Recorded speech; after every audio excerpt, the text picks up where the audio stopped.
Welcome, and let the world grow soft and quiet around you. As your breathing slows all on its own, imagine drifting gently outward from the Earth, past the moon and the inner planets, out through the cold and open dark, until a pale golden light comes softly into view,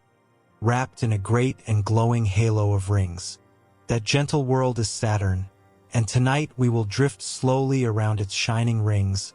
and learn the quiet and astonishing truth that they are fading away, raining down into the planet grain by grain, a fleeting wonder we are lucky enough to see it all. This is not a tour meant to frighten or excite, but only to soothe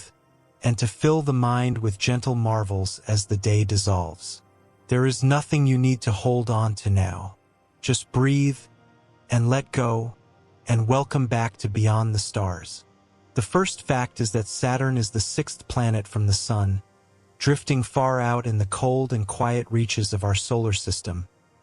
A great and gentle giant circling slowly through the dark, so distant that from its golden cloud tops our own sun would seem only a small and softly shining point of pale and faraway light. And yet, for all its calm and unhurried grandeur, Saturn wears the most beautiful crown in all the heavens, a shining halo of rings that we will follow tonight,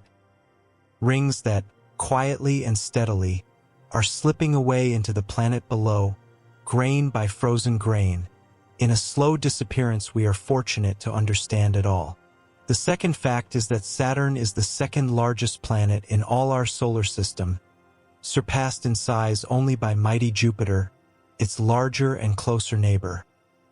A vast and swollen world so wonderfully wide that many hundreds of Earths could nestle softly within it. But size alone is not what draws the eye. It is the rings that make Saturn unmistakable, a delicate and glowing structure spread around the giant like a ribbon of light. And it is those rings, so grand and so fragile at once, whose slow disappearance is our gentle story tonight, a story stretching across spans of time so vast the mind can scarcely hold them. The third fact is that Saturn is what astronomers call a gas giant, an enormous world with no solid surface anywhere to stand upon, made mostly of hydrogen and helium, the two lightest and simplest of all the elements, gathered softly together into a vast and faintly glowing sphere. Around this great gaseous world the rings turn in perfect silence, sheets of ice and rock so thin and so wide they seem almost impossible, and into that gaseous body, drawn down invisibly, the rings are quietly raining, one frozen grain at a time, dissolving forever into the warm and hazy air far beneath the shining bands. The fourth fact is that Saturn measures roughly 120,500 kilometers across, nearly 9.5 times the width of our own small Earth. So wide and so grand a world that if it were somehow hollow you could pour hundreds of Earths inside it. This immense golden globe is the very thing that is slowly swallowing its own rings, drawing their ice steadily inward with its gravity and its magnetism. A planet that, in a strange and gentle way, is eating the crown that made it famous, gathering the fallen ice into its atmosphere as the ages quietly pass. The fifth fact is that of all the planets circling our Sun, Saturn is the very lightest for its size, the least dense world of them all. Its density only about 0.687 grams in every cubic centimeter, softer and lighter than plain water itself. This wonderful lightness comes from all that hydrogen and helium, puffed out into an enormous and airy sphere, and it is around this feather-light giant that the rings of ice hang suspended, slowly and patiently drifting down through the seasons and the ages, a delicate structure encircling a planet that would itself float upon a great enough sea. This lightness is not a curiosity alone but a clue to the whole nature of the planet. A giant made almost entirely of gas, holding aloft a crown of frozen water finer than any snowfall. And so we begin our quiet night with a giant that is lighter than water and crowned with fading ice, a world of gentle contradictions turning far away in the dark, waiting patiently for us to drift slowly around it. The sixth fact is that Saturn is so remarkably light for its size that, Were there an ocean vast enough to hold it, the whole enormous planet would gently float upon the water. A soothing thought,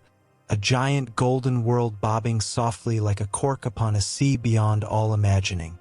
And floating there in the dark of space, it carries its rings with it, tilting them slowly toward us and away as it drifts along its long, slow orbit, rings that are,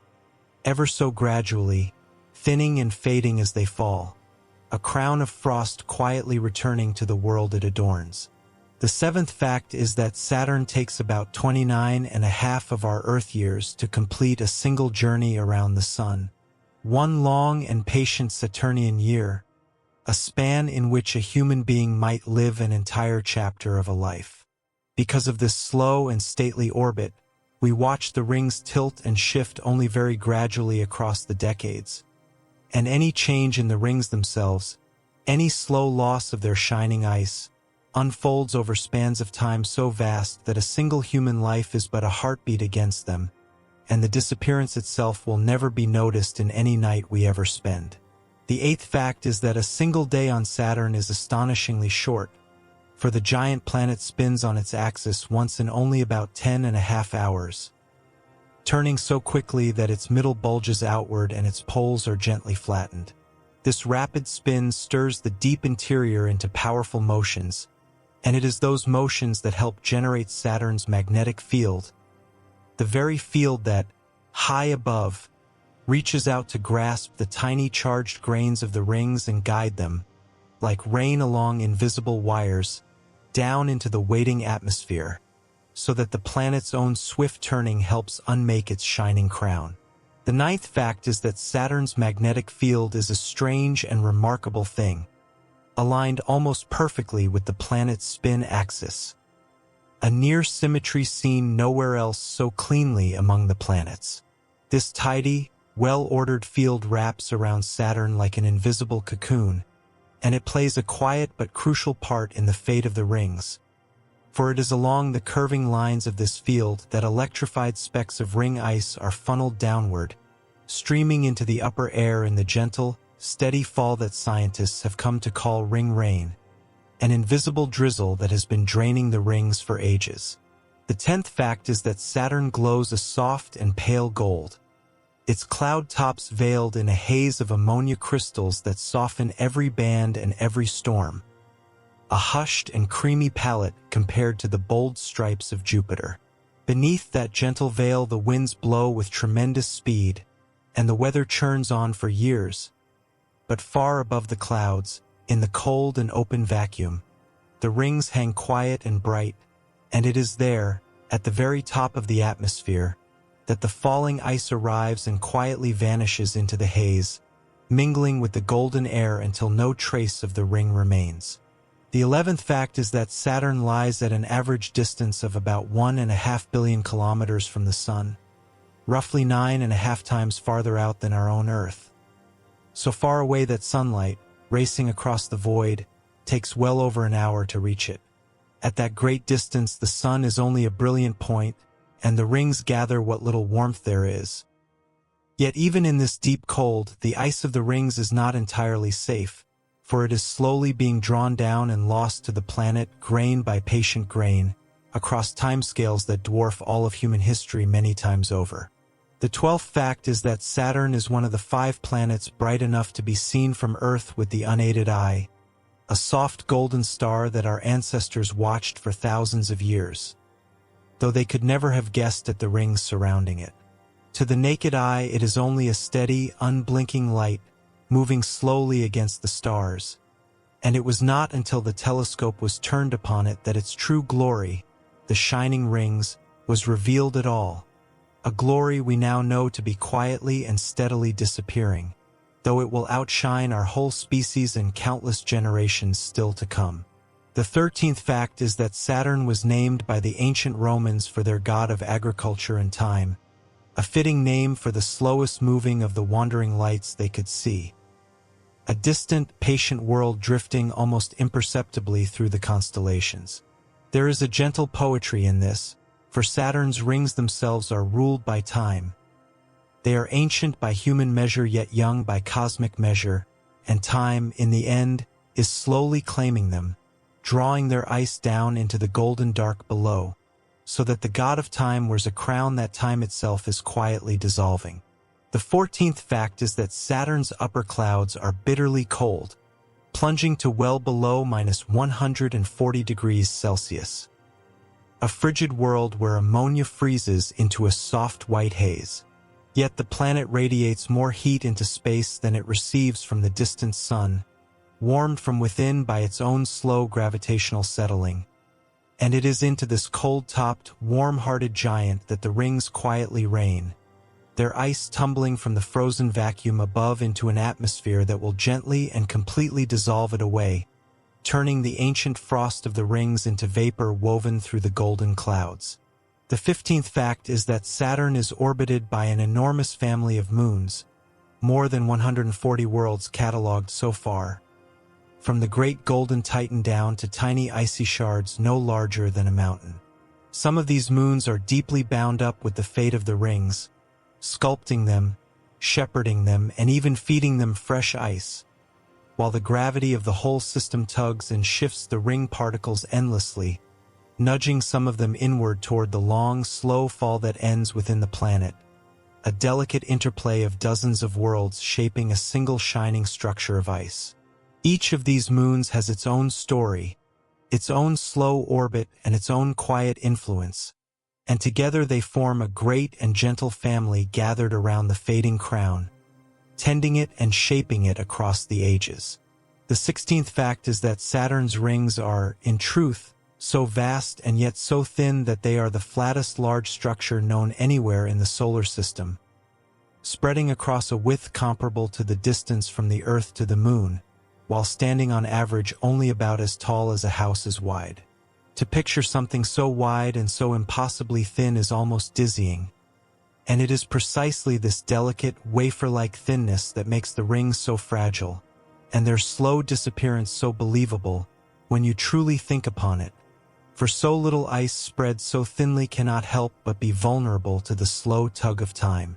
The 17th fact is that when Saturn's rings turn edge-on to the Earth, which happens roughly every 15 years as the planet drifts along its orbit, they can very nearly vanish from view entirely, shrinking to a faint, thin line of light or seeming to disappear altogether for a time. Even the great early astronomers were baffled when the rings seemed to melt away before their eyes, a fleeting disappearance that is only a trick of geometry, and yet a strange and fitting rehearsal for the truer, slower vanishing that awaits the rings in the far future, when they will fade not for a season but forever. The 18th fact is that Saturn's axis is tilted by about 27 degrees, quite similar to the tilt of our own Earth. And because of this lean, the great planet experiences seasons long and slow, each lasting more than 7 of our years. As the seasons turn, the rings tip toward the sun and away, and their sunlit face slowly changes, and remarkably,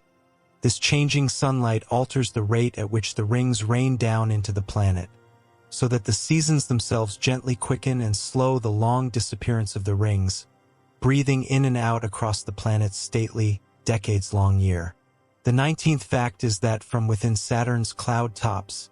if one could somehow float there and look up, the rings would arch across the sky in a colossal and luminous bridge of light, a shining band spanning the heavens, catching the distant sun. It would be a sight beyond any earthly sunrise, and yet, from parts of the planet, the rings would also cast a great curved shadow, and could not be seen at all. A reminder that even this most magnificent of structures is a passing feature,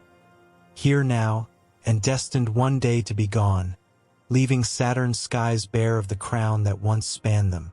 The 20th fact is that everything we know of Saturn's rings, all their beauty and all their slow decay,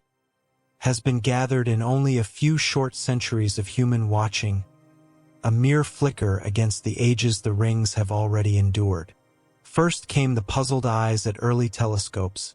then the great spacecraft that flew close and looked deeply, and it is that long, patient looking that first revealed the astonishing truth we will follow tonight, gently and without alarm. that the rings of Saturn are, quietly and steadily, raining themselves away, a discovery among the most tender in all of astronomy. It is a rare thing for science to hand us a fact so gentle and so poignant at once, that the loveliest sight in the sky is quietly and measurably slipping away, and that we are here, in this narrow window of time, to witness and to cherish it. The 21st fact is that Saturn's rings, seen as a whole, stretch outward from the planet across a truly staggering breadth, the main bright rings spanning close to 280,000 kilometers from side to side, a width comparable to the distance from our Earth to the Moon. And yet, all across that immense expanse, the rings remain almost unimaginably thin, so that the whole shining structure is less like a solid disk and more like the most delicate sheet of frost ever spread across the dark, glittering, fragile, and slowly slipping away, a masterpiece of ice with almost no depth at all. To span so great a width while remaining so vanishingly thin is a feat that no builder could ever imagine. And it is nature alone, working patiently with gravity and ice across the ages, that has spread this shining sheet across the dark. The 22nd fact is that despite spanning a width that could nearly bridge the gap to the Moon, the main rings of Saturn are, on average, only about 10 meters thick, roughly the height of a 3-story house. If you could shrink the rings until they were as wide as a football field, they would be thinner than a sheet of tissue paper laid upon the grass. A comparison that makes their fragility almost tender and helps us feel, in a quiet way, how such a grand thing could gently and gradually fade from the sky, for there is so little of it spread across so very much space. The 23rd fact is that the rings are made of countless separate pieces, uncountable billions upon billions of individual particles, each one orbiting Saturn on its own. Not a solid disk at all, but a swarm, a slow and glittering blizzard held forever in a flat and shining plane. Each tiny world within the rings follows its own faithful path around the planet, and it is these separate particles, one at a time, that can be nudged and electrified and drawn away, so that the disappearance of the rings is really the slow departure of grains beyond all counting, a fading measured not in moments but in the loss of individual frozen specks. The 24th fact is that the particles that make up the rings range enormously in size, from tiny grains no larger than specks of smoke to great tumbling boulders as big as a house or a small mountain. An entire population of icy bodies, sorted and swirling in the sunlight. The smallest, dustiest grains are the most easily lost, for they are the lightest to lift and the easiest to electrify, and it is largely these fine particles that are gathered up and rained down into Saturn,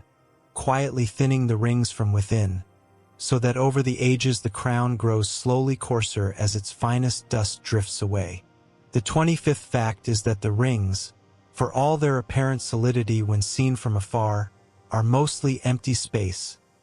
The glittering particles are spread out with wide gaps between them, so that the shining bands we admire are more sparse than they seem. If you could stand upon one of the larger ring boulders, you might see only scattered chunks of ice drifting nearby against the dark. A serene and lonely place, silent and slow, where each icy fragment travels its patient orbit until one distant day, it may be drawn down and lost, dissolving quietly into the golden planet that holds it in its sway. The 26th fact is that the rings orbit Saturn just as tiny moons would, each particle sweeping around the planet in obedience to gravity, and the particles closer to Saturn travel faster than those farther out, exactly as the inner planets circle the Sun more quickly than the outer ones. This means the rings are forever gently shearing, the inner edge racing ahead of the outer, a slow and endless flow of motion within the shining bands, a flow that carries some grains inward and, in the end, downward into the golden atmosphere below, so that the very orbits that sustain the rings also feed their slow decline. The 27th fact is that the rings are held so flat and so thin by the constant, patient pull of Saturn's gravity, which forces all the particles to settle into a single shared plane, the planet's equatorial plane, where they orbit in graceful agreement. Any particle that strays above or below is soon tugged back into line, so the rings remain a nearly perfect sheet, and this same relentless gravity, so good at keeping the rings flat, is also the force that quietly draws the innermost, electrified grains down out of the rings forever, shaping and unmaking the crown with the very same patient hand.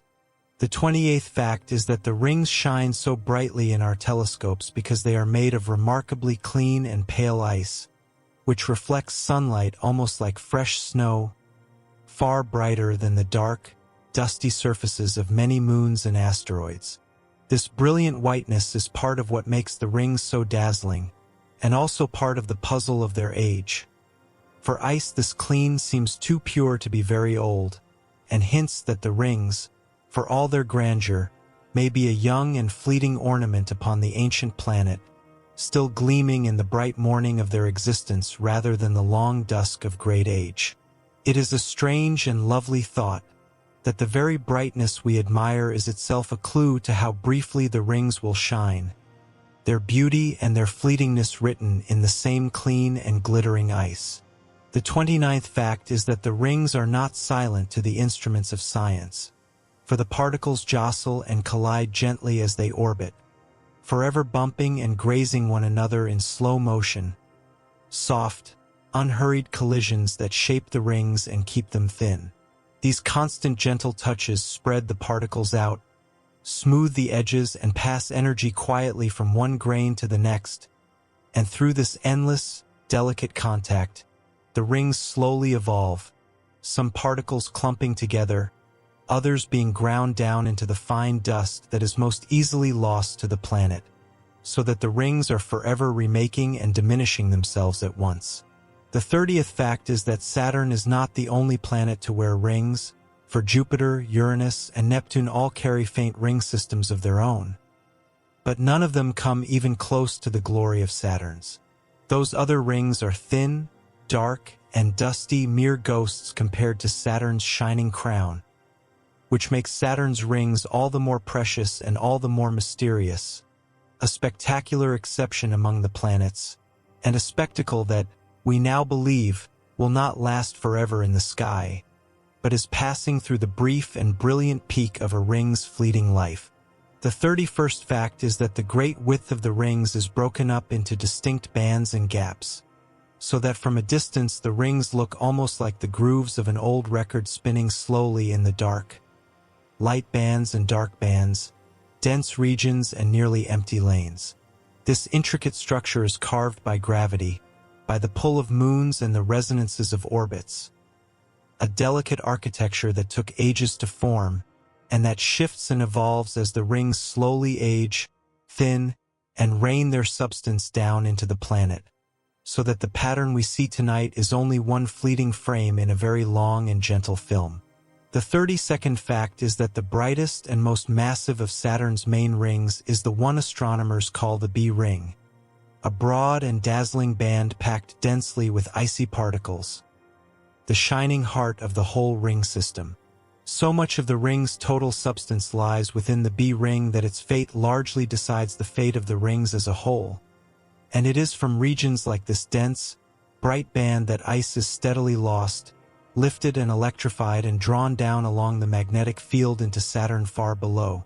so that the very heart of the crown feeds, drop by drop, the rain that will one day empty the sky of rings. The 33rd fact is that just inside the bright B ring lies the fainter, more translucent band called the C ring, sometimes gently known as the crepe ring for its sheer and delicate appearance.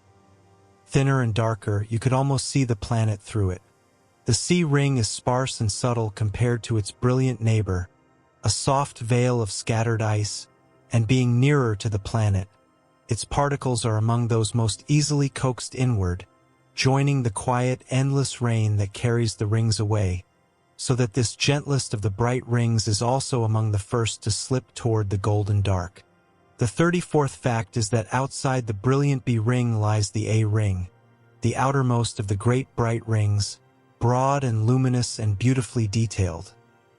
A shining band woven through with fine ripples and delicate gaps. Within the A ring, Small moons carve narrow lanes and stir up waves in the ice, sculpting the band as they pass, and here too, the slow processes of collision and erosion grind particles down, feeding the fine dust that Saturn's gravity and magnetism gather up and rain away, so that even this bright outer band is quietly surrendering its ice to the patient pull of the planet. The 35th fact is that between the bright A ring and the bright B ring lies a wide, dark lane called the Cassini Division, a gap nearly 4,700 kilometers across, broad enough to swallow a small planet whole. From Earth it looks like an empty black band splitting the rings in two, though in truth it holds some sparse, faint ice,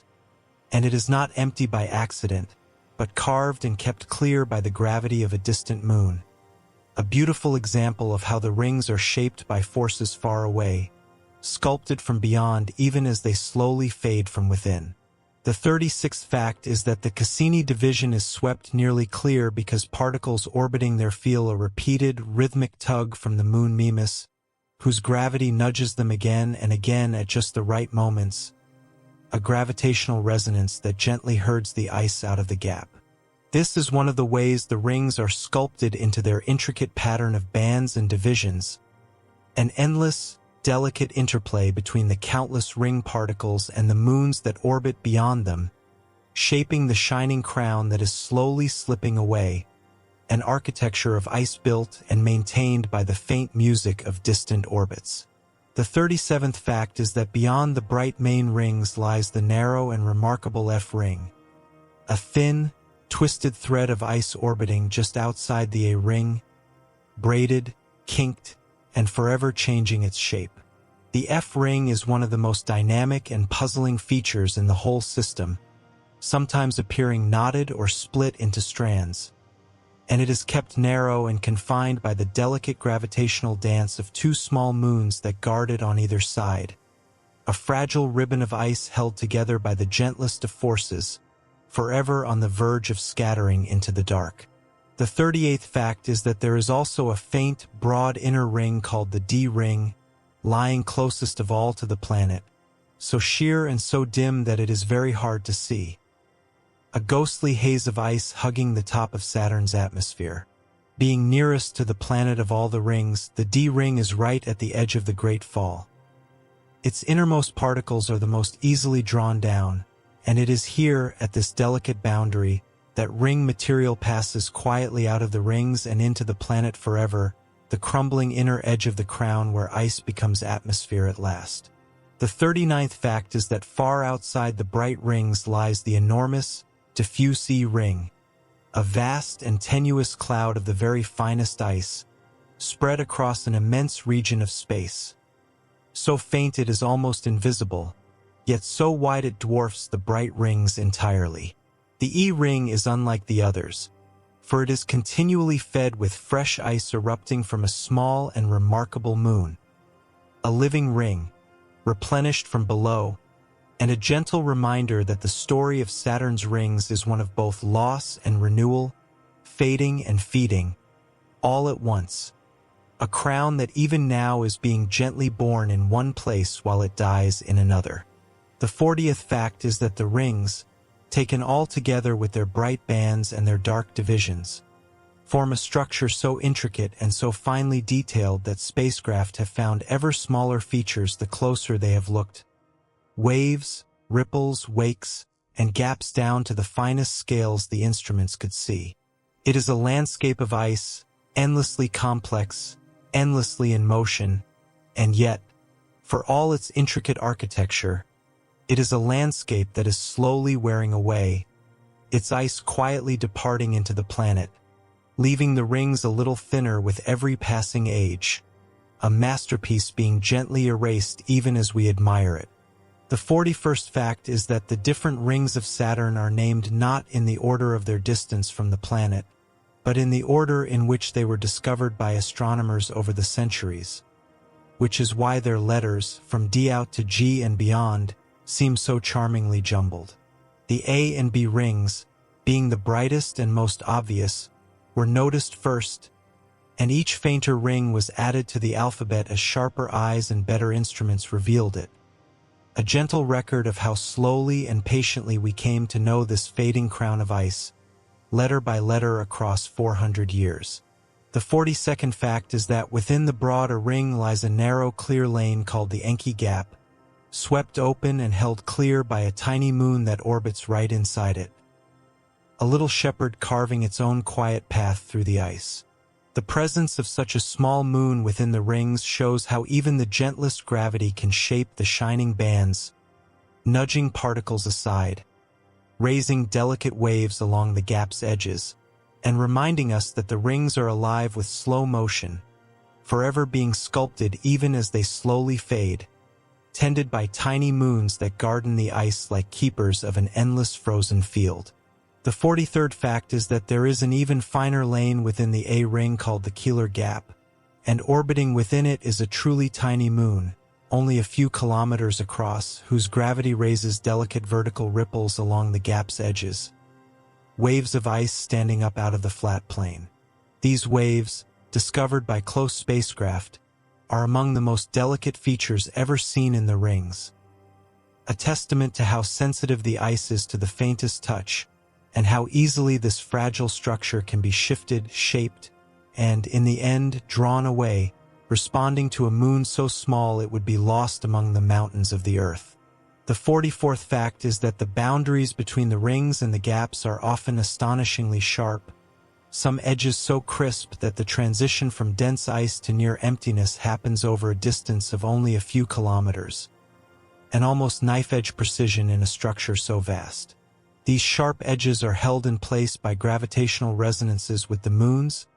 and their very sharpness tells scientists just how delicately the rings are balanced, and how the slow give and take of forces both maintains the rings and, over immense time, allows them to fade away, a balance so fine that it seems almost deliberate, though it is only physics at play. The 45th fact is that the dark divisions between the rings are not truly empty, but merely thinned, holding a sparse scattering of ice compared to the dense bright bands on either side, shadows of relative emptiness rather than perfect voids. Even the great Cassini Division, so dark from Earth, was found by close spacecraft to hold faint strands of material, and this gentle truth, that nothing in the rings is ever wholly empty or wholly full, reflects the endless, quiet redistribution of ice that shapes and slowly diminishes the rings, a constant soft reshuffling of frost across the shining plane. The 46th fact is that the rings possess a strange and haunting feature called spokes, faint radial streaks that appear and fade across the B-ring like fleeting shadows or ghostly fingers reaching outward, first glimpsed clearly by the Voyager spacecraft, to the astonishment of scientists. These spokes are thought to be clouds of the finest dust, lifted just above the ring plane by electrical forces, a beautiful hint that the rings are not merely mechanical, but are touched by electricity and magnetism, the very forces that guide ring ice down into the planet, so that the ghostly spokes are cousins to the invisible rain that carries the rings away. The 47th fact is that the spokes seem to come and go with the seasons of Saturn and the changing angle of sunlight, appearing most readily when the rings are tilted a certain way toward the sun, a phenomenon tied to the planet's magnetic field and the electrified dust. That the rings should have weather of their own, patterns that rise and fade with the light, is a wonder in itself,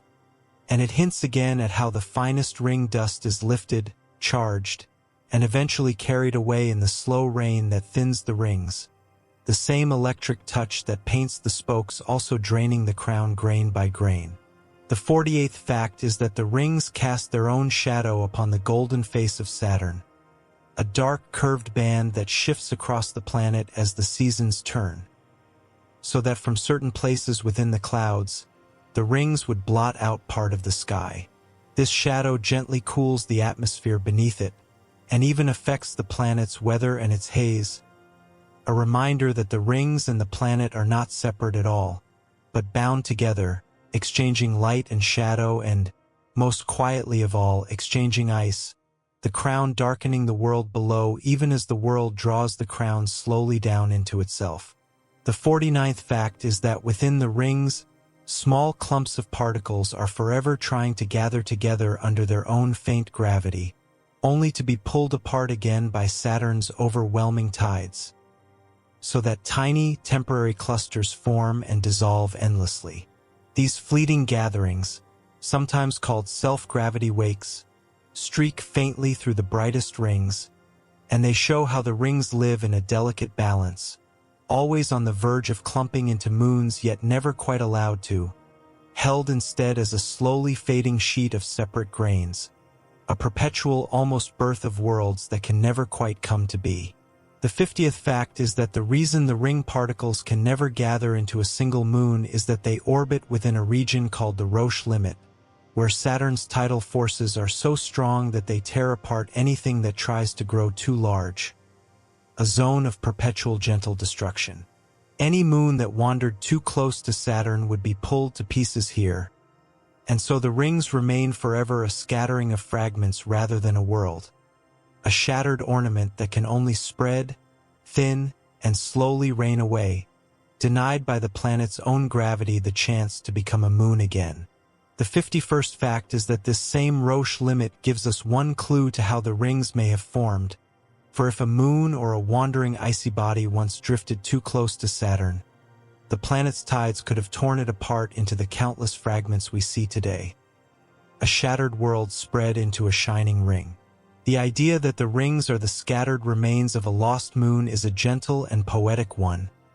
and it fits with the sense that the rings are not eternal, but a phase in the long life of the Saturn system, a beautiful aftermath slowly fading away, the ghost of a broken world circling the planet that destroyed it. And there is a gentle wonder in the idea that the most beautiful sight in all the solar system may be, at heart, the peaceful aftermath of a distant and long-forgotten calamity, beauty gathered quietly from the pieces of something lost. The 52nd fact is that another possibility is that the rings formed from a comet or icy body that strayed too near Saturn and was captured and broken apart, its ice scattered into orbit around the giant. A chance encounter frozen into a permanent halo. Whether from a shattered moon or a captured comet, the story is much the same. A single icy body, undone by Saturn's gravity, spread thin into a glittering ring. A ring that, having been born from destruction, now slowly meets its own quiet end,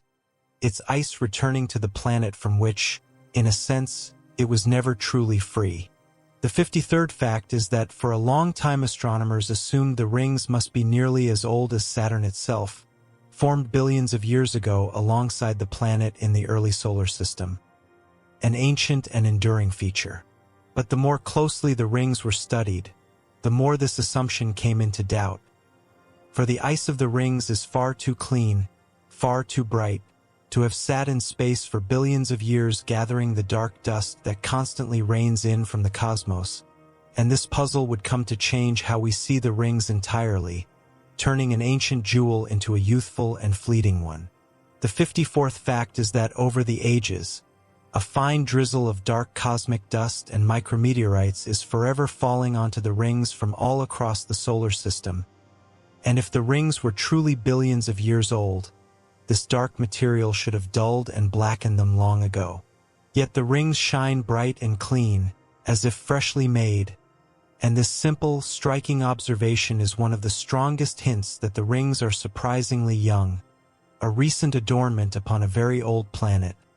here for only a brief chapter of cosmic time, still gleaming with a purity that age would surely have stolen. The 55th fact is that another clue to the rings' youth comes from their total mass, which spacecraft measured with great care during the final phase of their exploration, for a less massive ring system would be worn away and darkened more quickly than a heavier one. The measured mass turned out to be relatively small, consistent with rings that formed not billions but merely hundreds of millions of years ago. A startling and beautiful conclusion, that the rings may be far younger than the dinosaurs are old upon our Earth, a crown of ice more recent than the age of the great reptiles themselves. The 56th fact is that gathering these clues together, many scientists now believe Saturn's rings may be astonishingly young, perhaps only about 100 to a few hundred million years old, which means they may have formed long after the great age of the dinosaurs had already begun upon our Earth. If this is so, then early creatures walked our world beneath a Saturn that had no rings at all, and the shining crown we take for granted is a recent gift, a fleeting ornament that appeared, cosmically speaking, only yesterday and will vanish again in a comparable blink of the cosmic eye. The 57th fact is that if the rings are indeed only a few hundred million years young, then their brightness and their cleanliness make perfect sense, for there simply has not been enough time yet for the slow drizzle of dark cosmic dust to dim them. They are still in the bright morning of their existence. And a young thing that formed only recently is, by that very logic, a temporary thing, born within the age of complex life, and destined to fade well before the sun itself grows old. A wonder caught in mid-story, neither at its beginning nor yet near its end. The 58th fact is that the youth of the rings makes them, in a sense, one of the most extraordinary coincidences in the sky, for it means that we living beings happen to exist during the brief window in which Saturn is crowned with ice, a window that, on the vast clock of the solar system, is little more than a passing moment. Had life on Earth looked up a few hundred million years earlier, there might have been no rings to see at all, and a few hundred million years hence there may be none again, so that our very ability to admire them is a stroke of cosmic luck. The 59th fact is that not everyone is certain the rings are young, and the debate is a lively and gentle one among astronomers, for there are ways the ice might stay clean longer than a simple accounting suggests. Perhaps the rings recycle their material, or perhaps dark dust is somehow shed away. Science, at its best, holds such questions open with patience and care, and whether the rings are young or old, all agree on one quiet truth, that the rings are steadily losing their ice to the planet,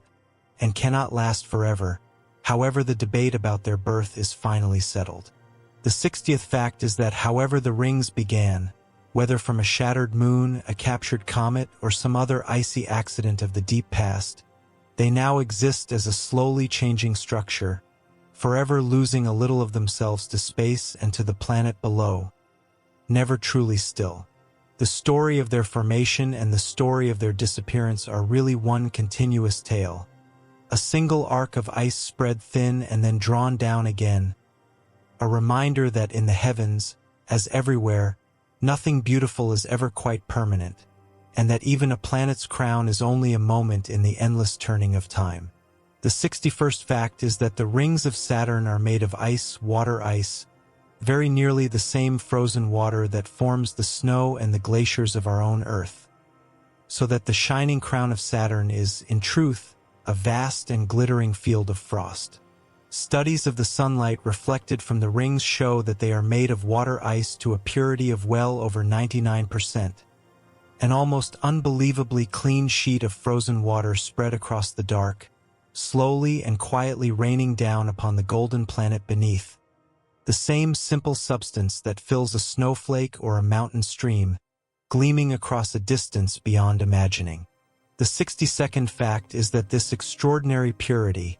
the rings being almost entirely water ice with only the faintest trace of anything darker, is one of the great clues to their story, for pure, bright ice does not stay pure for long in the dusty dark of space. The very cleanliness of the rings whispers that they are young, or that they are somehow renewed, and it is this same clean, bright ice, so easily electrified and lifted, that is drawn away grain by grain in the slow and steady rain into Saturn, its very purity making it both dazzling to behold and easy for the planet to reclaim. The 63rd fact is that the tiny amount of non-ice material mixed into the rings gives them their subtle tints, faint hints of tan and rose and pale gold amid the brilliant white colors so delicate they can only be teased out by careful study. This coloring may come from the slow infall of dark cosmic dust, or from trace compounds within the ice itself, and by mapping these faint shades across the rings, scientists can read the history of the ice, its age, its origin, and the slow processes that are wearing it away, so that the softest colors of the rings become a record written in frost. The 64th fact is that the ice particles of the rings range in size across an enormous span, from grains finer than powdered sugar to great chunks as large as houses, mountains, or even small hills. A whole population of icy bodies sorted by the gentle physics of the rings. The largest chunks hold most of the mass, while the smallest grains are the most numerous, and it is these smallest, finest grains that are the first to be lost, lifted and carried down into the planet, so that the rings slowly grow coarser as their finest ice rains away,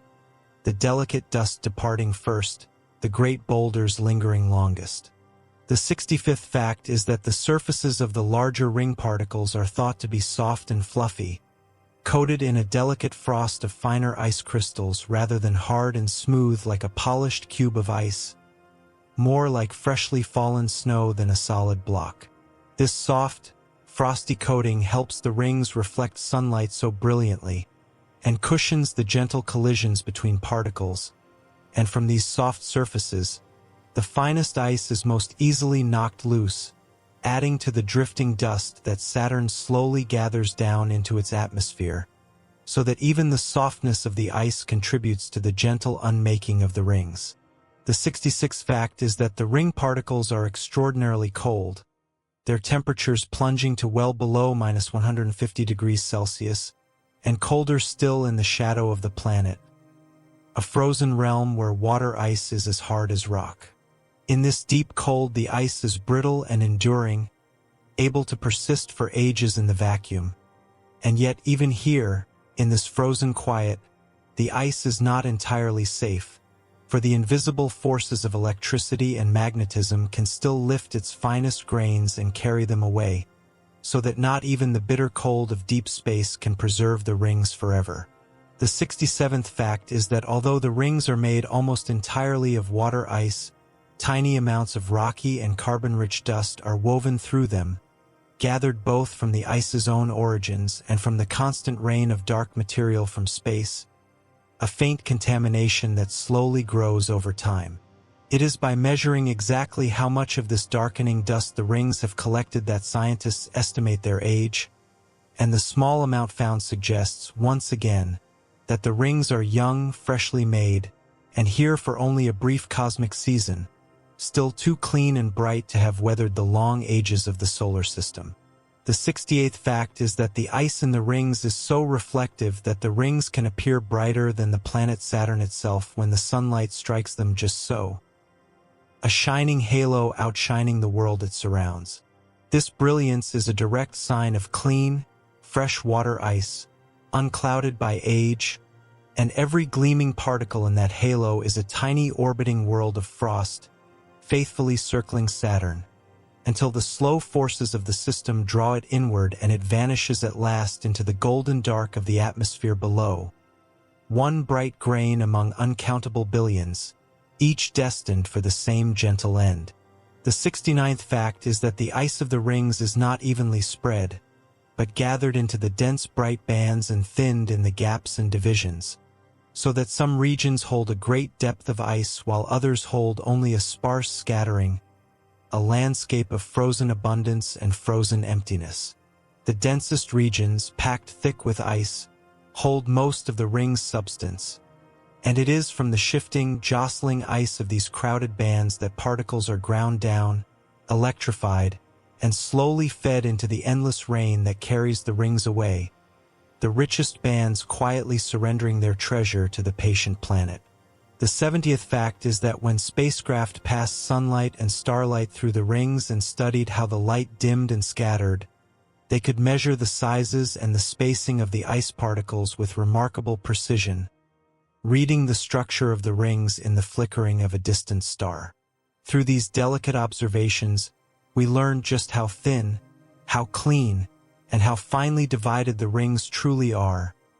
And from these same measurements came the growing certainty that the rings are a young and temporary feature, slowly and surely fading away, their whole nature revealed in the trembling light of stars glimpsed through the ice. The 71st fact is that the ice of the rings, being water, is exactly the same substance that fills the oceans of our Earth and falls as rain and snow upon our world. So that in a strange and gentle way, the crown of Saturn is made of the very stuff of home. When ring ice rains down into Saturn, it is water returning, in a sense, to a planet, though a planet utterly unlike our own. There is a quiet poetry in this, that across the cold and empty dark, the rings and the oceans share the simplest and most precious of molecules, the same water shining as a distant crown and washing gently upon our shores. To know that the ice of Saturn's rings is the same substance as a snowflake upon your window or a drop of rain in your hand is to feel, however faintly, a thread of kinship reaching all the way across the solar system. The 72nd fact is that as ring particles collide and grind against one another over the ages, they slowly wear down, some shattering into smaller pieces, others clumping briefly together. An endless, gentle recycling of the ice. This constant processing keeps producing fine dust from larger chunks, and that fine dust, being the lightest and most easily electrified,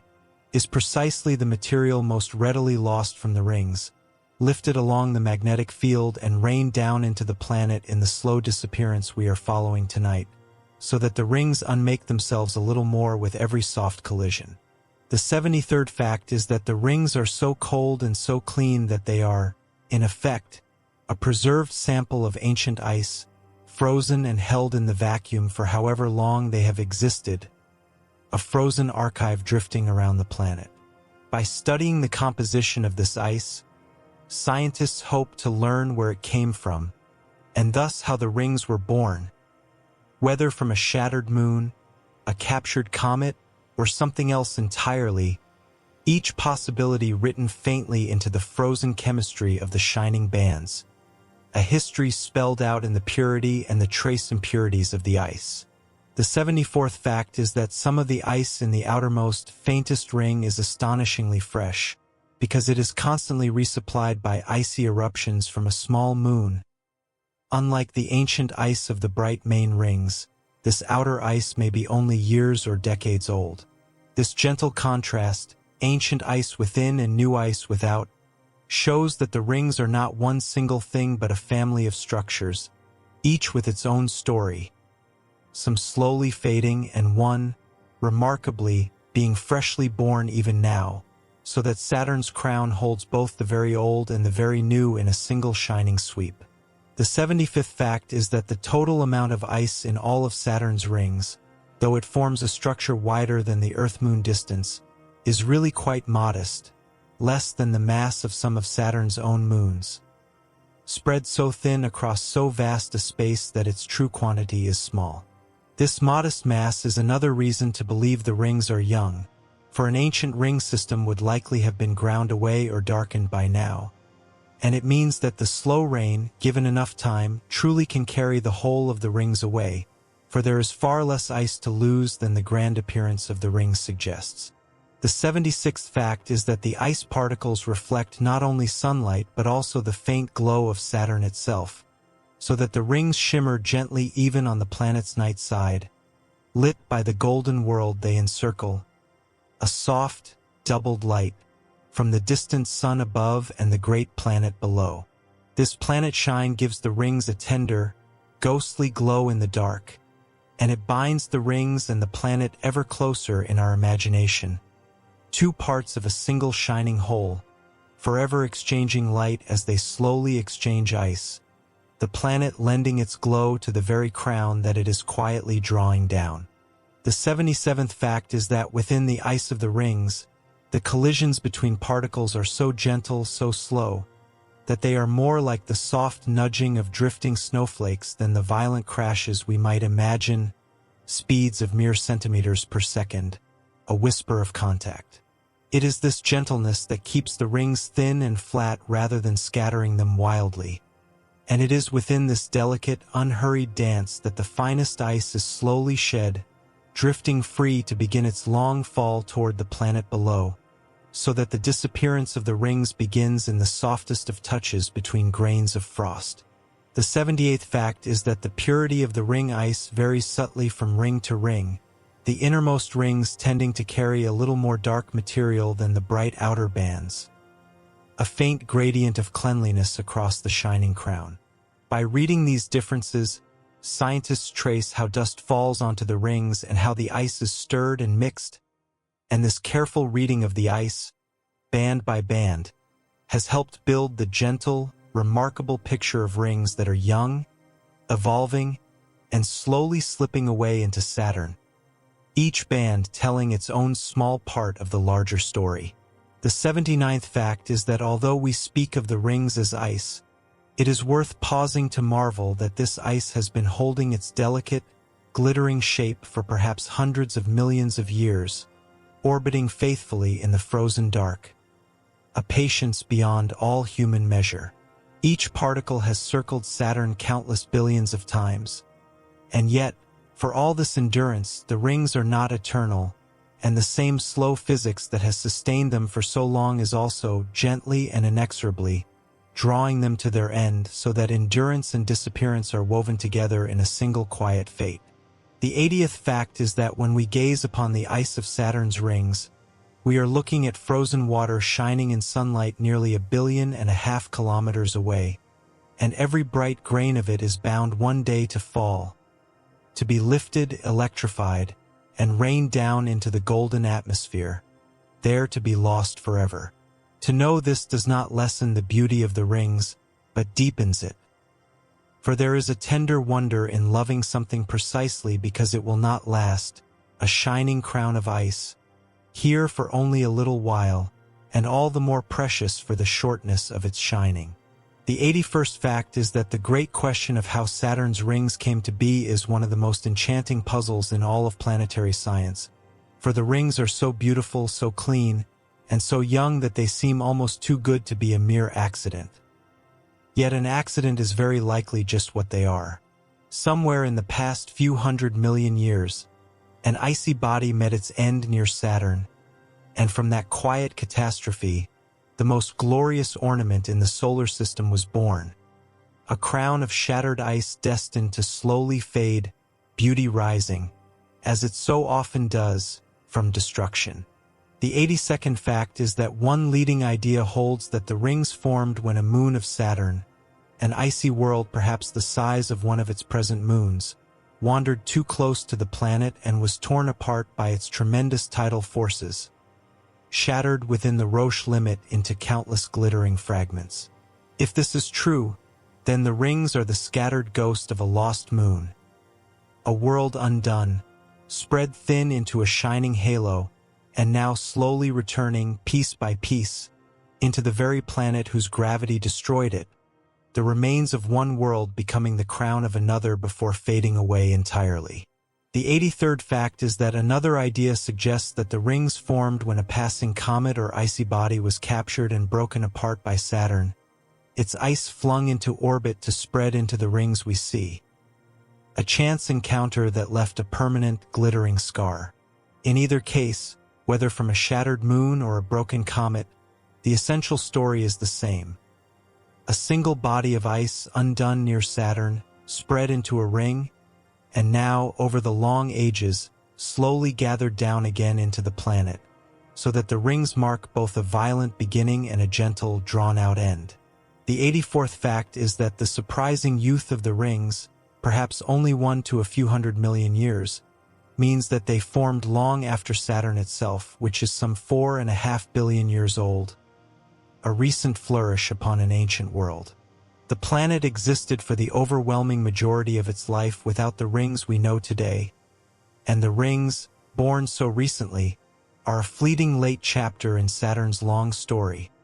a chapter that opened only a few 100 million years ago and will one day quietly close, leaving the planet much as it began, bare and golden in the dark. The 85th fact is that to grasp how young the rings may be, consider that some of the earliest dinosaurs walked our Earth around 230 million years ago,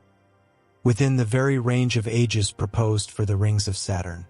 It is possible, then, that the rings and the dinosaurs are roughly contemporaries in cosmic time, that as the great reptiles rose upon our world, the shattered ice of a lost moon was spreading into a shining crown around the distant golden planet, two chapters of the same deep past unfolding worlds apart yet in the same slow age. The 86th fact is that if the rings are truly so young, then for most of the history of complex life on Earth, and perhaps for the whole age of the earliest animals, Saturn may have gone entirely without its rings. A bare golden globe turning in the dark. Only relatively recently, in cosmic terms, did the rings appear, and this means that we, the living beings of this particular moment, are extraordinarily fortunate simply to share the sky with Saturn's rings at all, a coincidence of timing almost too lovely to believe, a gift of being alive in exactly the right cosmic season. The 87th fact is that the clean, bright ice of the rings is the single most persuasive sign of their youth.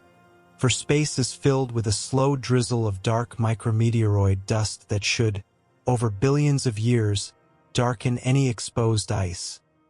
Yet the rings gleam white and pure. Like fresh snow that has not yet gathered grime, the rings look newly fallen, and just as fresh snow cannot last, so the pristine brightness of the rings whispers of a structure that is both recently born and, by the same logic, soon to fade, a purity that is itself a kind of hourglass counting down. The 88th fact is that scientists estimate the age of the rings in part by measuring how much dark dust they have accumulated, comparing it to the known rate at which such dust rains in from space. A kind of cosmic clock written in the dimming of ice. The small amount of contamination found points to a young age, and this same rain of dust, along with the loss of ice into the planet,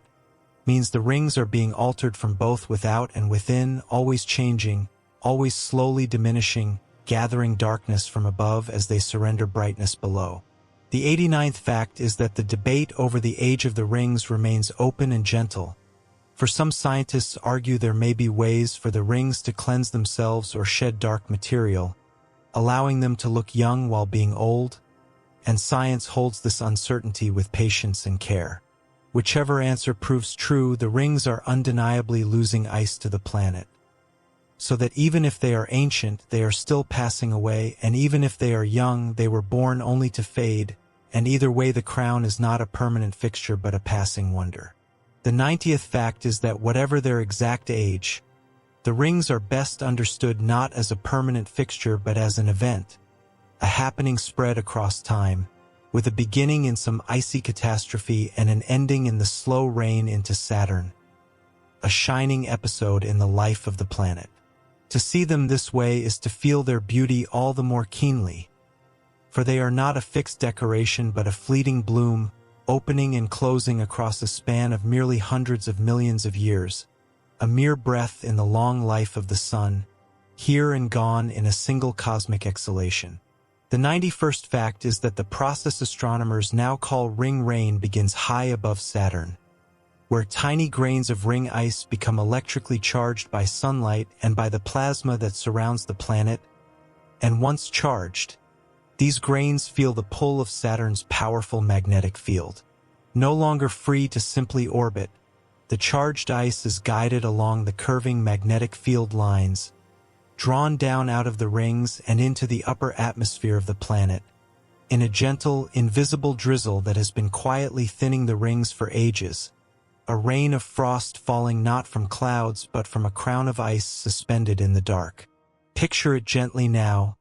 tiny sparkling grains lifting free of the shining bands and streaming silently downward along unseen lines of force.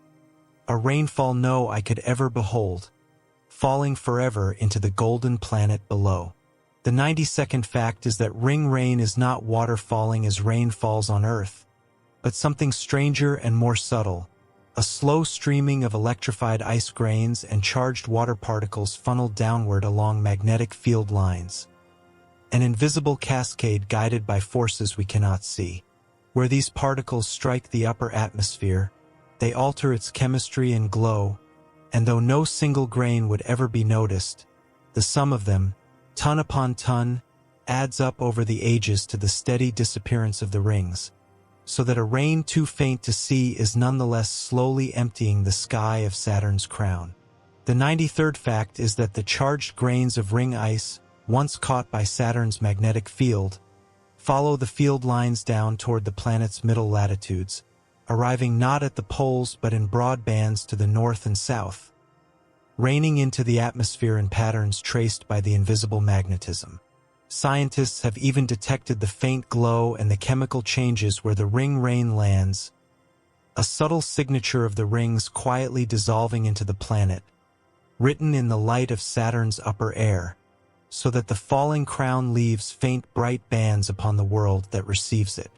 The 94th fact is that ring rain affects the very atmosphere it falls into, its water and charged particles altering the electrified upper layer of Saturn known as the ionosphere, dimming its glow and changing its chemistry in ways spacecraft can measure. In this gentle way, the rings leave their mark upon the planet even as they vanish into it, so that Saturn's upper atmosphere carries the faint chemical fingerprint of its own falling crown,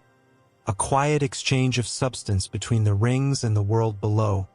the ice of the rings dissolving into the very air that will remember it long after.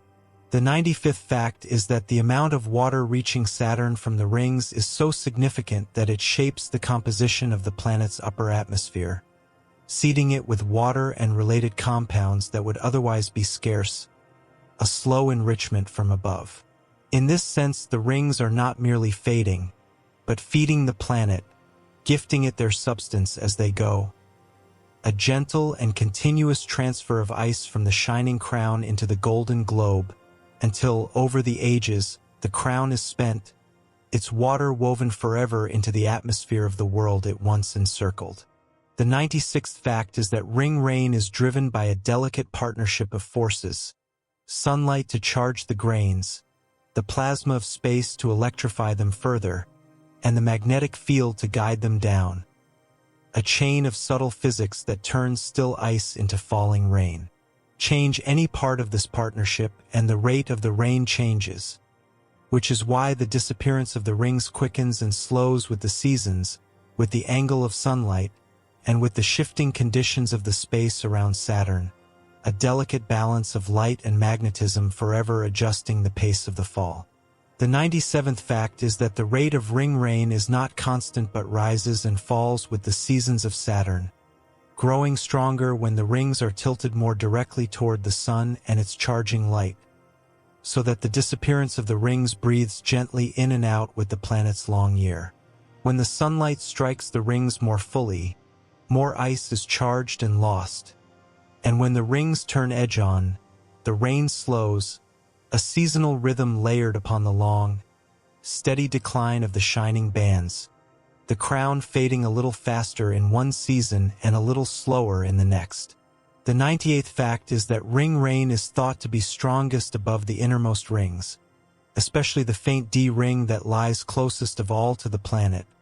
for its ice is nearest to the reach of Saturn's gravity and magnetism, poised right at the edge of the Great Fall. From this innermost ring, particles slip most easily out of orbit and down into the atmosphere, so that the rings are being consumed, in a sense, from the inside out, their inner edge forever crumbling gently into the planet, the closest ice always the first to be lost to the golden dark below. The 99th fact is that in addition to the electrified rain guided by magnetism, the rings also lose material through the slow drizzle of the very finest ice simply drifting inward and falling under gravity's steady pull, a gentler, purely gravitational rain layered beneath the magnetic one. Between these two processes, the electric and the gravitational, the rings are losing ice by more than one path at once, and all of it flows in the same direction, downward, inward, into the golden planet, thinning the crown with every passing age, two quiet rains falling together toward the same distant end. The 100th fact is that the discovery of ring rain transformed how we understand Saturn's rings, turning them from a seemingly eternal ornament into a living, changing, slowly vanishing structure, a crown caught in the act of falling. Where once we imagined the rings as a permanent jewel, we now see them as a fleeting rain of ice, here for a cosmic moment and no more, And there is, in this new understanding, a deeper and more tender beauty, the beauty of a thing we are privileged to witness precisely because it will not endure, a gift made more precious by its passing. The 101st fact is that the first hint of ring rain came decades ago, when astronomers noticed strange dark bands in Saturn's upper atmosphere, regions where the electrified glow seemed dimmed, and they wondered whether something from the rings might be falling in. It took many years and a great spacecraft to confirm the idea fully, but that early puzzle, those faint shadows in Saturn's ionosphere, was the first whisper of the slow rain that we now know is quietly carrying the rings away into the planet below, a mystery seen long before it was understood. The 102nd fact is that the great confirmation of ring rain came from the Cassini spacecraft, which spent 13 years orbiting Saturn, studying the planet, the rings, and the moons in exquisite detail,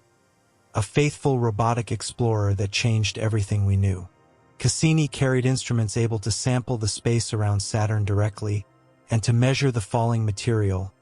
and it was Cassini in its final and most daring maneuvers that finally caught the ring rain in the very act and measured just how much ice the rings are losing, closing the long circle that began with those faint dark bands. It is a wonderful thing that a single faithful spacecraft, so far from home,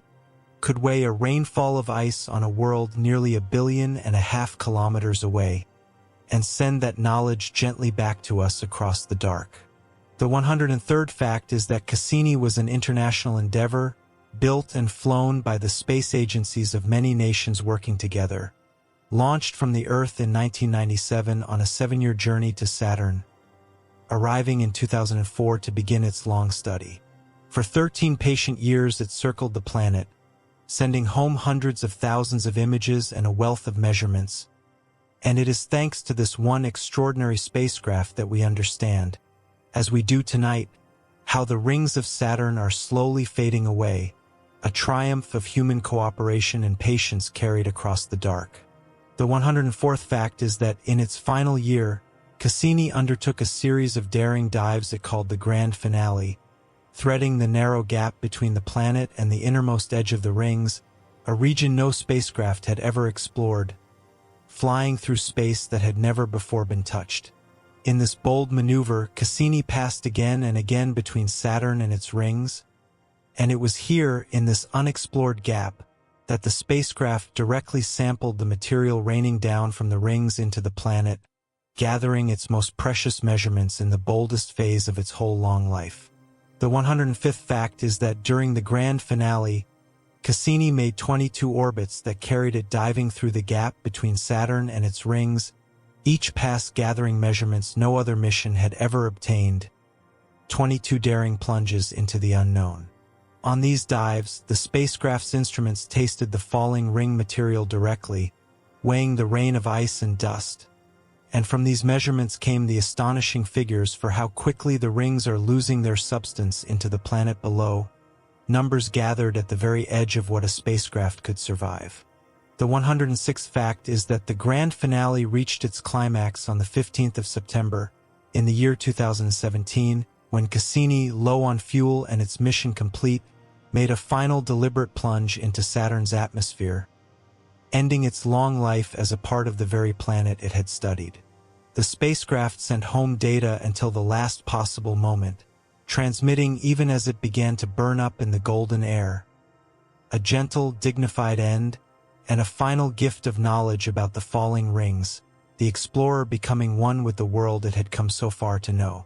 The 107th fact is that Cassini was deliberately sent to burn up in Saturn rather than being left to drift, in order to protect the moons that might harbor conditions for life from any contamination by the spacecraft.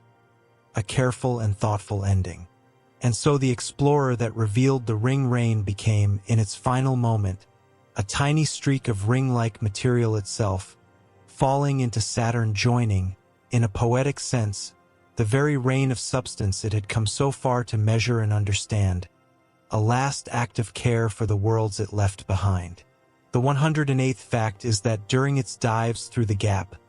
Cassini measured a surprising amount of material falling from the rings into Saturn, far more than earlier estimates had suggested. a heavier rain than anyone had expected. This measurement was one of the great results of the whole mission, for it meant that the rings are losing their ice more quickly than had been thought,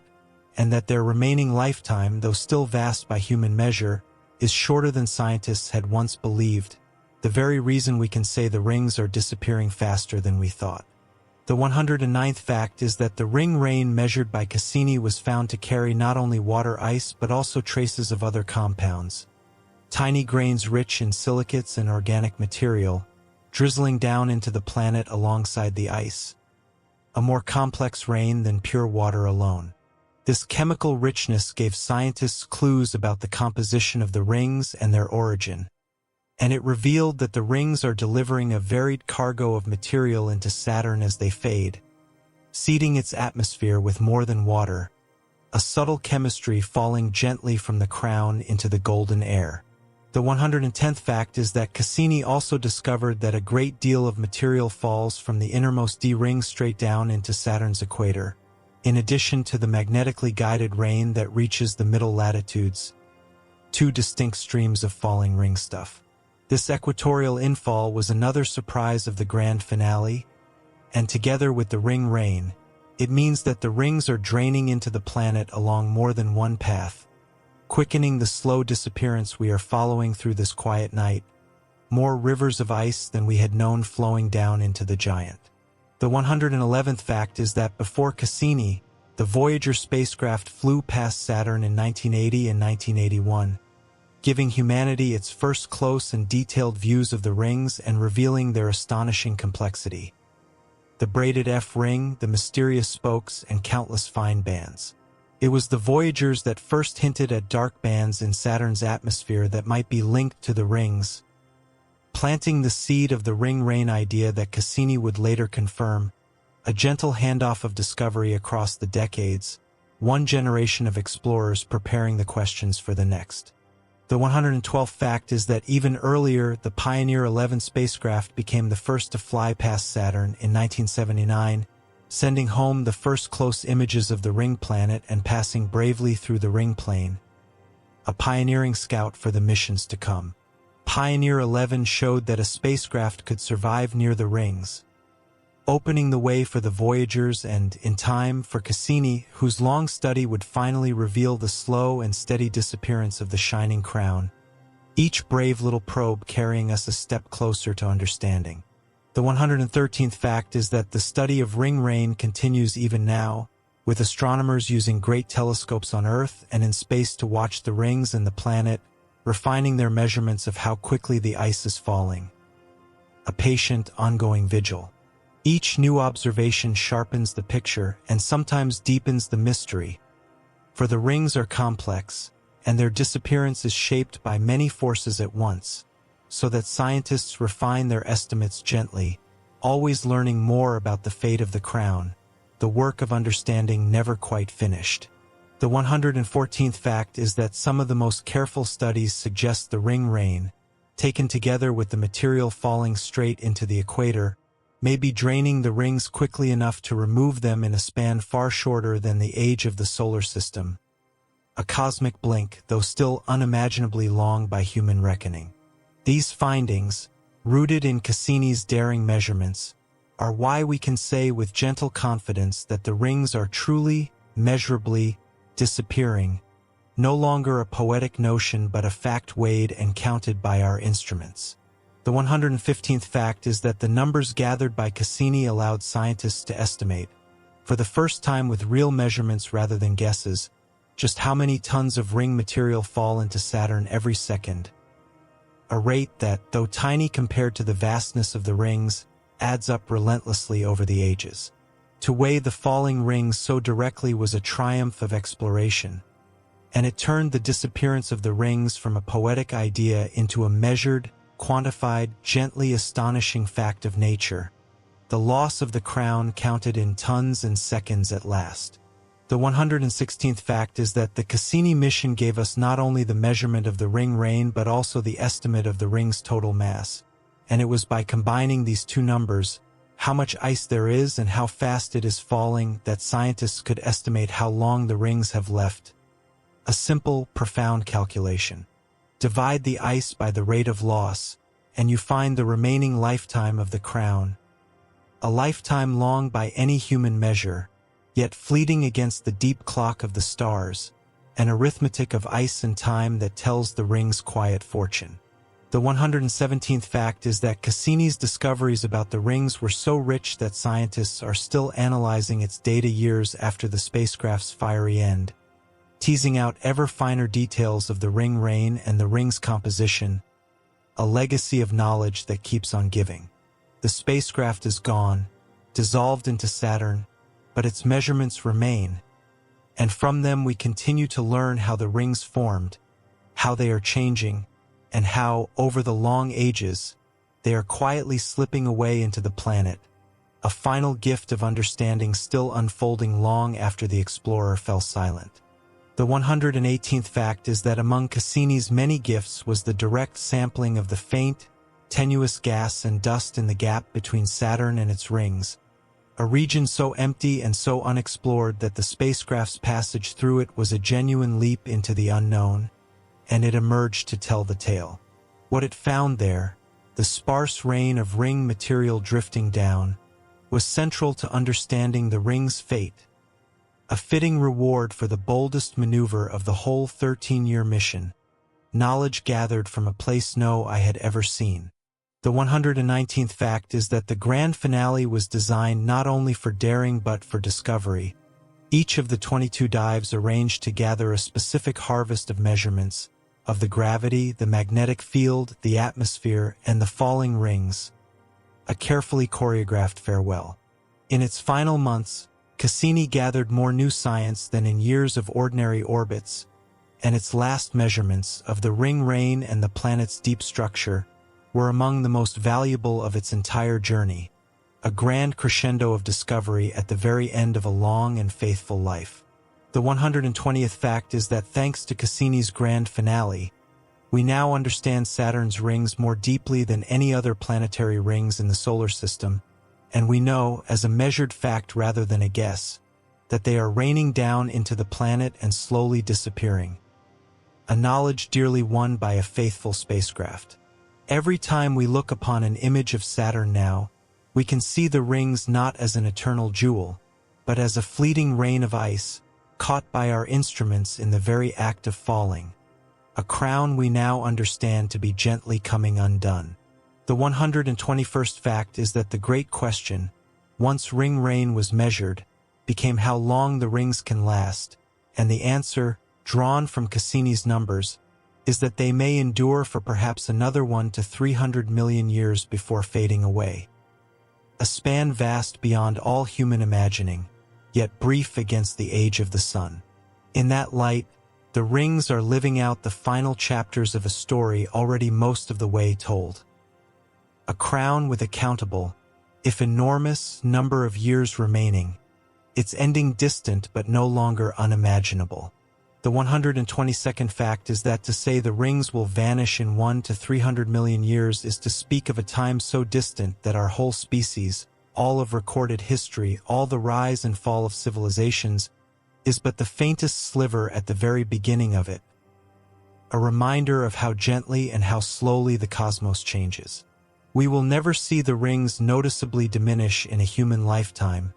nor in 1,000 lifetimes, and yet, measured against the stars, they are passing away before our eyes, fading on a clock whose hands move too slowly for any of us to watch. The 123rd fact is that one memorable way scientists have described the rate of ring rain is to say that the rings are losing enough water each half hour or so to fill an Olympic-sized swimming pool, a homely, human-scaled image for a truly cosmic process. Pool by pool, half hour by half hour, across the long march of the ages, the ice of the rings drains into the planet, and though no single pool's worth would ever be missed, the endless accumulation of them is, in the end, the disappearance of the crown, a swimming pool of ancient ice falling silently into Saturn as you rest. And in the time it takes you to drift from waking into your first gentle dreams tonight, another such pool of frozen water will have slipped quietly from the rings into the planet, unseen, unhurried, and utterly serene. The 124th fact is that this loss, though it sounds enormous when measured pool by pool, is spread across a ring system so vast that it would take an almost unfathomable span of time to drain it all away,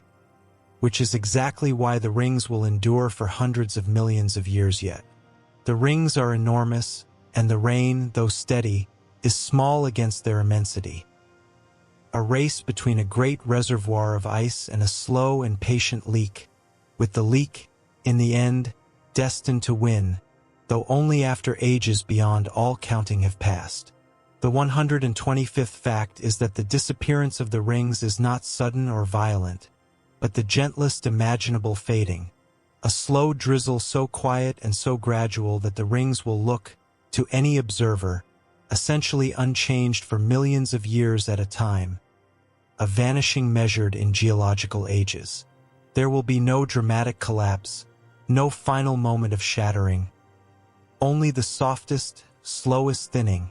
until, in the far distant future, the last of the ice will have fallen,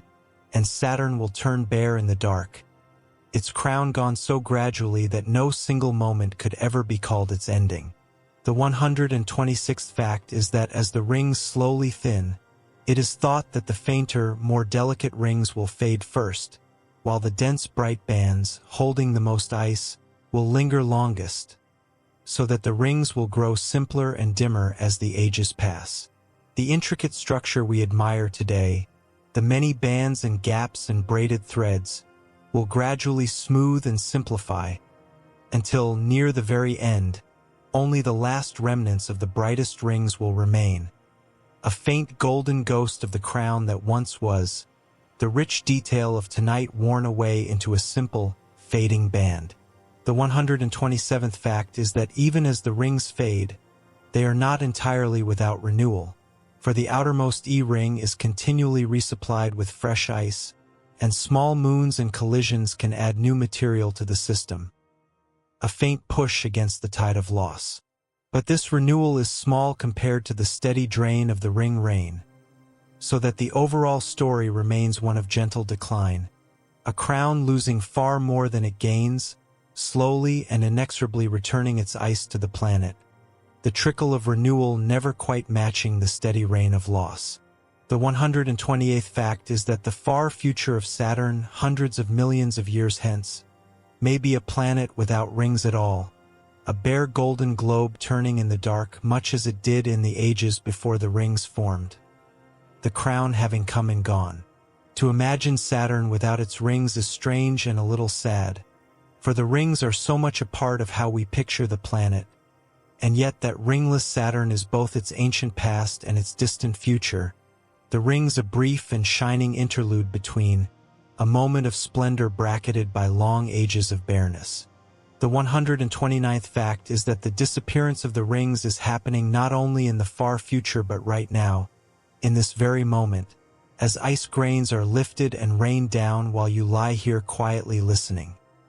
The process is not a prediction but an ongoing, present reality. Even as these words drift past, somewhere across the vast dark, tiny grains of ancient ice are falling silently into Saturn's golden air, the crown of the ringed planet quietly, ceaselessly, gently coming undone, a rain that does not pause for a single instant of any night.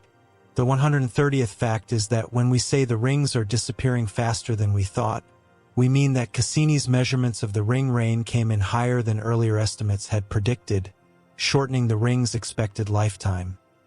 A gentle surprise from the daring dives of the grand finale. It is not that the rings are in any danger we could ever witness, but that the cosmic clock ticks a little faster than we once believed, and the shining crown is, by our best measurements, more fleeting than we had ever imagined, its glory a little briefer than the astronomers of old supposed. The 131st fact is that Saturn's rings would not exist at all, nor last as they do, without the great family of moons that orbit alongside them. For the moons shape the rings, confine them, sweep their gaps, and even feed them fresh ice. A delicate partnership between the rings and the worlds around them. Some moons hold the rings' edges sharp, others carve the divisions, and still others resupply the ice. So that the story of the rings is inseparable from the story of Saturn's remarkable moons, a shining crown held and shaped by a court of orbiting worlds. The 132nd fact is that Saturn is orbited by more than 140 known moons, the largest family of any planet in the solar system, ranging from the giant Titan to tiny moonlets embedded within the rings themselves. A vast and varied retinue. Some of these moons are intimately bound to the rings, their gravity shaping every band and gap, and among them are the small shepherd moons whose gentle pull keeps the delicate rings confined and sculpted against the pull of time, a family of worlds working unknowingly to hold the crown together. The 133rd fact is that among the ring-shaping moons are the tiny worlds that orbit within the gaps of the rings themselves, such as the little moon within the Encke Gap and the even smaller one within the Keeler Gap, each sweeping its lane clear as it circles, embedded gardeners tending the rings. Their gravity pushes the ice aside and raises delicate waves along the gap edges, a beautiful demonstration of how even the smallest moons leave their fingerprints upon the shining, slowly fading rings, tiny shepherds no larger than a mountain shaping a structure wider than a world. The 134th fact is that the narrow F ring, that braided and twisted thread of ice, is kept confined by two small shepherd moons that orbit on either side of it, their gravity nudging the ring particles back into a narrow band whenever they try to spread. A pair of gentle guardians. Without these shepherds, the delicate F ring would disperse and fade away far more quickly. So that here, in miniature, we see the moons actively holding the rings together against the forces that would scatter them, two small worlds forever herding a ribbon of frost. Round and round they go, one just inside the ring and one just outside, their gentle gravity nudging the wandering ice back into line, a patient and tireless shepherding that has kept the delicate thread intact for longer than we can easily imagine. The 135th fact is that the moon Mimas, small and heavily cratered, with one great crater giving it a curious resemblance to a certain fictional space station, plays a powerful role in shaping the rings from a distance, for its gravity carves and maintains the wide Cassini Division, a distant sculptor of the shining bands. Through gravitational resonance, Mimas herds particles out of the gap again and again, a quiet reminder that the rings are shaped not only from within but by the pull of moons far beyond their edge, a small icy world carving a gap thousands of kilometers wide. The 136th fact is that the small moon Enceladus, an icy world only about 500 kilometers across, is one of the most remarkable objects in the entire solar system, for from great cracks near its south pole it erupts towering geysers of water ice into space, jets of frozen spray flung high above its surface. This erupted ice does not simply fall back, but spreads into orbit around Saturn, and it is this ice, from tiny Enceladus, that continually resupplies and sustains the vast, faint outermost E-ring, a whole ring conjured from the breath of a single small and living moon. The 137th fact is that the geysers of Enceladus mean that at least one of Saturn's rings, the diffuse E-ring, is not fading but being freshly created even now, fed grain by grain from the icy jets of a living moon, a ring being born while others slowly die. Beneath its frozen shell, Enceladus is thought to hold a global ocean of liquid water, warmed from within, and from that hidden ocean, through its erupting geysers, comes the fresh ice that keeps one gentle ring of Saturn forever new,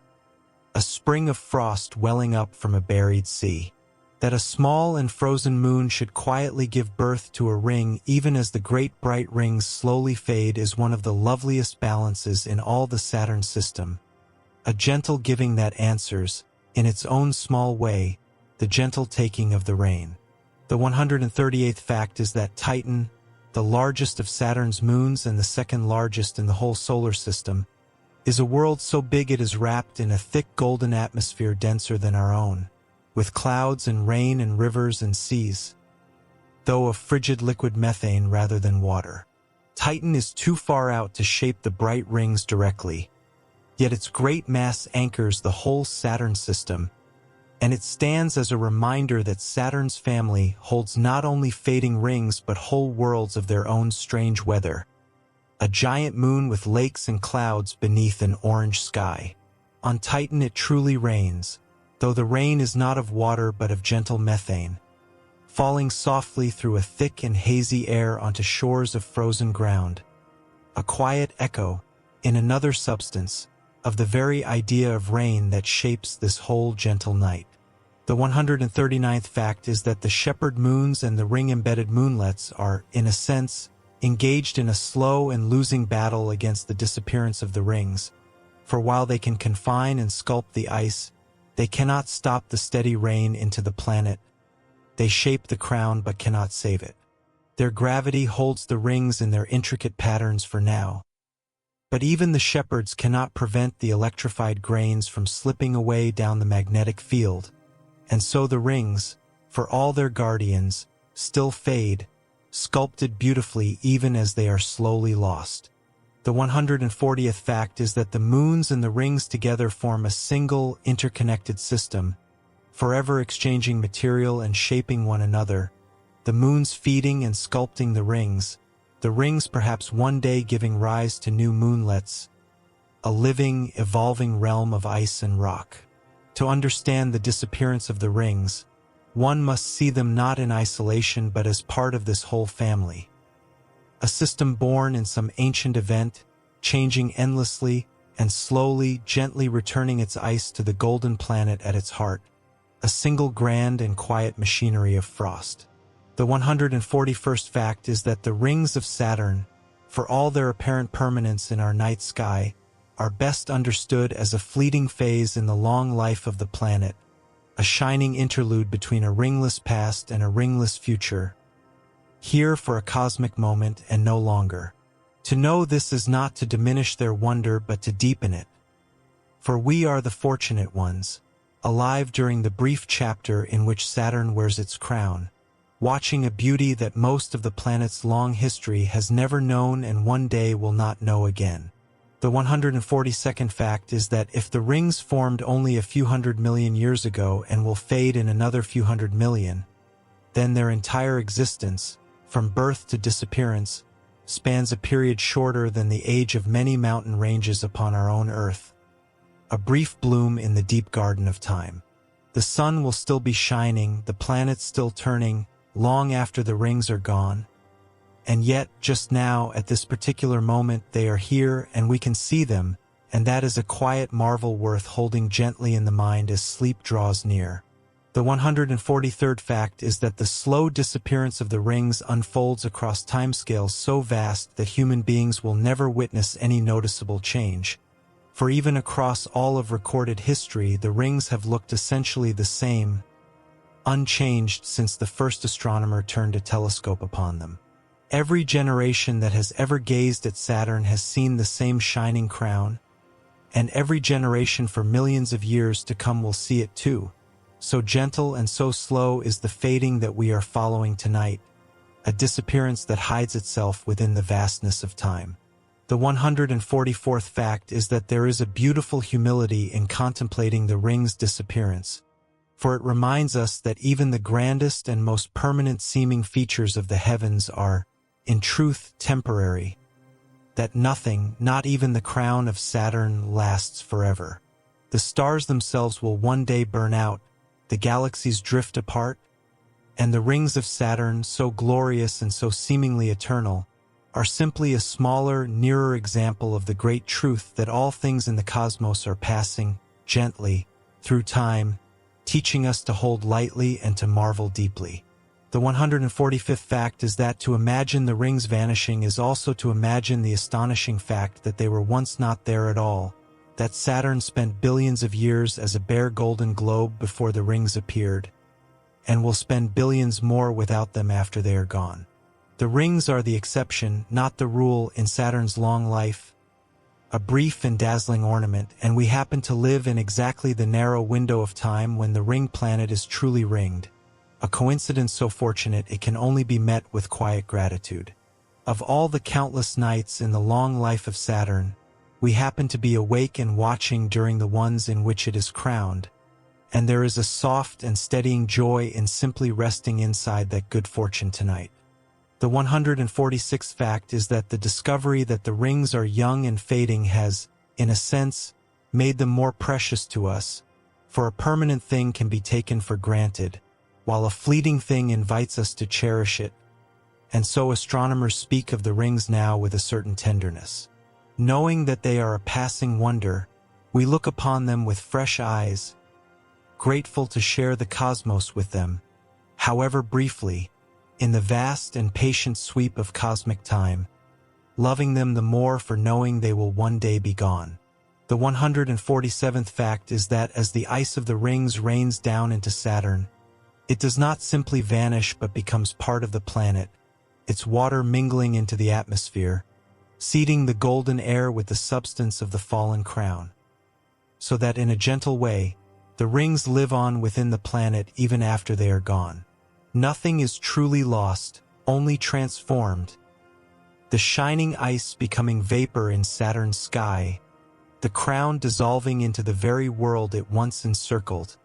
its beauty changing form rather than ceasing to be. The 148th fact is that the study of Saturn's fading rings teaches us something wonderful about all planetary rings, for it suggests that such rings may be common but fleeting throughout the cosmos, forming and fading around many worlds across the ages, so that any given planet is only rarely crowned. Perhaps countless planets, around countless distant stars, have worn and lost their own shining rings, brief ornaments blooming and fading across the deep dark, most of them seen by no one at all, a quiet parade of crowns rising and falling unwitnessed across the universe. The 149th fact is that when we consider how young Saturn's rings may be, we realize that the other giant planets, Jupiter, Uranus, and Neptune, with their faint and dusty rings, may simply be showing us rings in a different phase, older or dimmer, or waiting to be renewed, a gallery of ring systems at different moments in their lives. Saturn, in this view, is not unique but merely fortunate, catching the brief bright peak of a ring's existence. And we are fortunate to catch it with them, seeing one crown in its full glory while its cousins fade nearby. The 150th fact is that the phrase disappearing faster than we thought captures a gentle revolution in our understanding. For it was Cassini's careful measurements that revised the ring's lifetime downward, showing the rain to be heavier than expected. A quiet correction born of daring exploration. Science advances by such refinements, each measurement sharpening the picture, and the picture that has emerged is of a crown more fleeting, more precious, and more wondrously temporary than earlier generations of astronomers ever knew, a beauty revealed to be even briefer than we had hoped. And yet, even shortened, the lifetime of the rings remains so vast that no worry could survive the contemplation of it. A span of hundreds of millions of years in which the crown will shine on, gently and faithfully, through every night of every life to come. The 151st fact is that even as scientists refine their numbers, the essential truth remains steady and serene, that Saturn's rings are losing ice to the planet and cannot last forever, however long they may yet endure. A truth as gentle as it is certain. Whether the rings vanish in 100 million years or 300 million, whether they are young or somewhat older, they are passing away. And we, listening here tonight, are among the fortunate beings alive to know them while they shine, sharing the sky with a wonder that will not always be there. The 152nd fact is that the ring rain, that slow streaming of electrified ice into the planet, is invisible to the eye and would never be noticed by a casual observer, so gentle and so gradual is the process, which is part of its quiet beauty. There is no drama, no spectacle, only the softest imaginable fading, unfolding over spans of time we can barely conceive. A disappearance so serene that the rings will look unchanged for all of human history, even as they slowly, ceaselessly rain away, a vanishing hidden inside the appearance of permanence. The 153rd fact is that when you next see an image of Saturn, its rings spread bright and sharp against the dark, you might hold in your mind the gentle knowledge that those rings are raining down into the planet even as you look, and will one day be gone. A knowledge that makes the sight all the more moving. The rings are not a fixed jewel but a living, fading wonder. And to know their story is to see them, perhaps, a little more tenderly than before, as one might cherish the last warm light of an autumn afternoon. The 154th fact is that the disappearance of the rings connects, in a quiet way, to the deepest themes of the cosmos, to the fact that everything changes, everything flows, and nothing in all the heavens stands truly still. The stars, the galaxies, the planets, and the rings all moving, all transforming, all passing through their appointed spans. In the fading of Saturn's crown we see, in miniature, the great truth of impermanence that governs the entire universe, gentle and inexorable and strangely comforting, a reminder that to change is simply to belong to time. The 155th fact is that the rings will not vanish all at once but band by band, the faintest fading first and the brightest lingering longest, so that a far future observer might see Saturn wearing only a thin, pale remnant of its once glorious crown, a ghost of rings before the final emptiness. And even that last remnant will, in time, drain away,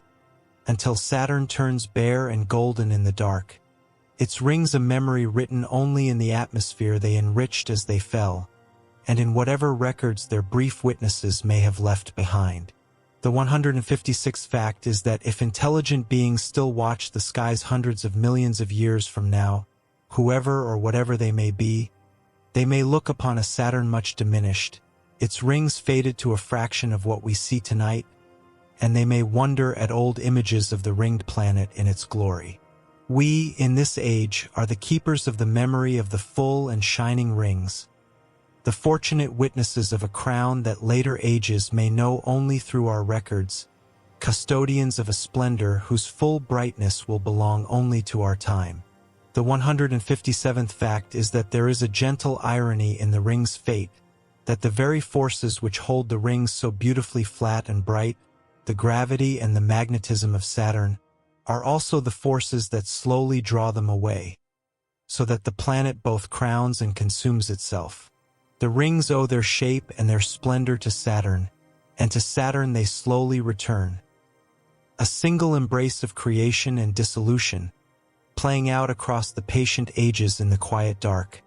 the same hand that shapes the crown also gathering it gently back. The 158th fact is that the rings, being made of the same water that fills our oceans and falls as our rain, offer a strange and tender kinship across the vast distance of space. For when Saturn's ice rains down into its atmosphere, it is water raining into a planet, an echo, however faint, of the rains that fall upon our own world. In this small resonance we may feel the deep unity of the cosmos, the same simple substance shining as a crown around Saturn and washing gently upon the shores of home, binding the far and the near in a single molecule. The 159th fact is that as we near the end of our long and gentle tour, it is worth pausing to marvel that all of this, the rings, the rain, the moons, the disappearing crown, is real, is truly out there in the dark, turning and falling and shining whether or not anyone is watching, a genuine wonder of the actual universe. We have not imagined the rings of Saturn, nor their slow fading. They are as real as the ground beneath you, and as marvelous as any dream, a true thing shining in the true dark, needing no embellishment at all. The 160th fact is that the more we have learned of Saturn's rings, the more wondrous and more fragile they have become in our understanding, from an eternal jewel to a young and fleeting crown of ice, raining gently down into the planet across the ages, a transformation of knowledge as beautiful as the rings themselves. And with each new discovery, the rings have only grown more precious to us, a reminder that understanding a thing more deeply can make us cherish it all the more, that knowledge and wonder, far from opposing one another, are the gentlest of companions. The 161st fact is that when Galileo first turned his small telescope upon Saturn in the year 1610, he could not quite make out the rings, and thought instead that the planet had two strange companions or handles on either side. A puzzle he could not solve. He even watched, baffled, as these companions seemed to vanish when the rings turned edge onto the Earth. An early and accidental glimpse of how the rings can seem to disappear, foreshadowing the truer disappearance that we understand only now, a mystery begun at the very dawn of the telescope. The 162nd fact is that it was the astronomer Christian Huygens who, in 1655, first correctly understood that Saturn was surrounded by a thin, flat ring, solving the puzzle that had baffled Galileo, a beautiful moment of clarity in the history of discovery. Huygens saw that a single tilted ring, seen from changing angles, could explain all the strange appearances, and thus humanity first truly grasped that Saturn wore a crown we now know to be slowly and quietly fading away, understood as rings a little more than 400 years ago. The 163rd fact is that a few decades later, the astronomer Giovanni Cassini, for whom the great spacecraft would one day be named, discovered the dark gap dividing the rings, the wide lane we still call the Cassini Division. A sharp-eyed observation with a modest telescope. That the spacecraft which finally measured the ring range should bear the name of the man who first saw a gap in the rings is a lovely thread woven through the centuries. A fitting tribute across 350 years of patient watching, one Cassini beginning the story and another gently completing it. The 164th fact is that in 1859, the physicist James Clerk Maxwell proved through careful reasoning that Saturn's rings could not be solid, for a solid ring would be torn apart by the planet's forces, and must instead be made of countless separate particles. A brilliant insight reached with pen and paper alone. Maxwell's conclusion, later confirmed by every spacecraft, revealed the rings as a swarm of individual bodies, exactly the kind of structure whose finest grains can be lifted away, one by one, in the slow rain into Saturn, a truth deduced long before any probe could see it. There is something deeply peaceful in that, the thought of a quiet mind reasoning its way to the true nature of a distant crown of ice, arriving by pure thought at a truth that spacecraft would only confirm a century later. The 165th fact is that for centuries the rings were assumed to be permanent, a fixed and eternal feature of the planet, and it is only in recent decades, with the coming of spacecraft, that we have learned they are young and fading, a profound shift in understanding within a single human lifetime. What generations of astronomers took to be everlasting, we now know to be fleeting, a humbling reminder of how much our picture of the heavens can change, and how much wonder still waits to be uncovered by those patient enough to keep on looking. The 166th fact is that the idea of ring rain was proposed and debated for years before Cassini finally confirmed it. A gentle example of how science works, an idea offered, tested, doubted, and at last verified by careful measurement, patience rewarded with certainty. The dark bands in Saturn's atmosphere, first seen long ago, were the clue. The ring rain was the explanation, and Cassini's dives were the proof. A story of human curiosity slowly unraveling the fate of a distant crown of ice, one careful step at a time across many years. The 167th fact is that Saturn and its rings have inspired wonder in every culture that has gazed upon the planet, though only recent generations could see the rings at all. A soft golden light that ancient peoples watched without ever knowing its true glory. To think that for all of human history until 400 years ago, no one knew Saturn had rings, and that within a single further lifetime we have learned those rings are fading, is to feel the swift and marvelous pace of human discovery, and the vast patience of the cosmos it seeks to understand. The 168th fact is that the rings of Saturn have become, in our age, a symbol of the beauty and the strangeness of the cosmos, appearing in countless images, dreams, and imaginings, the very emblem of a planet. And now that symbol carries a deeper meaning, for we know the rings are not eternal but fleeting, so that Saturn stands not only for cosmic beauty but for the gentle truth that even the most glorious things are passing, and are all the more precious for it, a symbol of wonder and of impermanence at once. The 169th fact is that future missions to Saturn are already being dreamed and planned, spacecraft that might one day return to study the rings and the moons more deeply, perhaps even to explore the geysers of Enceladus or the seas of Titan, continuing the long human vigil at the ring planet. Each new mission would refine our understanding of the ring's slow disappearance, adding new measurements to the story, and carrying forward the patient work that Cassini so nobly began and so gently ended, so that the crown will be watched over for as long as we are able. The 170th fact is that whenever we send a spacecraft to Saturn, we are, in a sense, sending a part of ourselves across the vast dark to witness the rings before they fade, gathering knowledge to keep and to share, an act of curiosity and care spanning nearly 1.5 billion kilometers.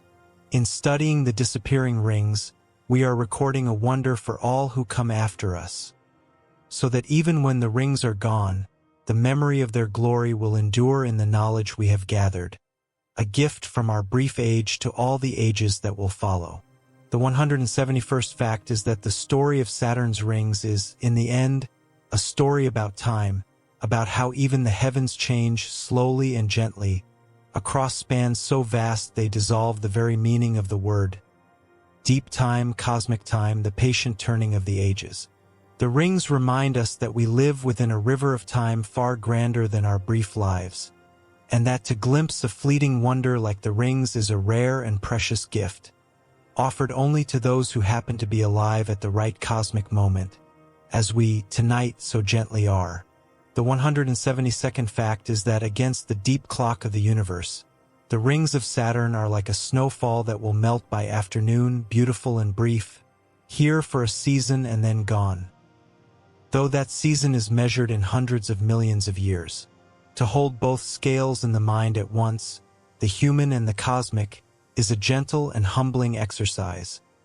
and it lends the rings a poignancy that their sheer beauty alone could never quite achieve. The poignancy of a thing that will not last, glimpsed by eyes that will not last either, and lovely for exactly that reason. The 173rd fact is that there is deep comfort, as sleep draws near, in contemplating a process so vast and so gentle that it will outlast all our worries and all our striving, unfolding serenely whether we watch or not. The rings raining softly into Saturn across the ages. Our small concerns of the day are as nothing against this patient cosmic drizzle, and there is a peace to be found in surrendering, for a little while, to the sheer scale of it, and letting the mind grow quiet beneath the shelter of something so much larger than ourselves. The 174th fact is that the same laws of physics that draw the ring ice down into Saturn are at work everywhere in the cosmos and even here upon the Earth, the same gravity that holds you gently to your bed, the same forces that shape the falling of all things, so that you and the rings of Saturn are bound by a single universal set of laws. In this quiet kinship there is something soothing, the knowledge that the whole vast universe moves by the same gentle rules that cradle you tonight,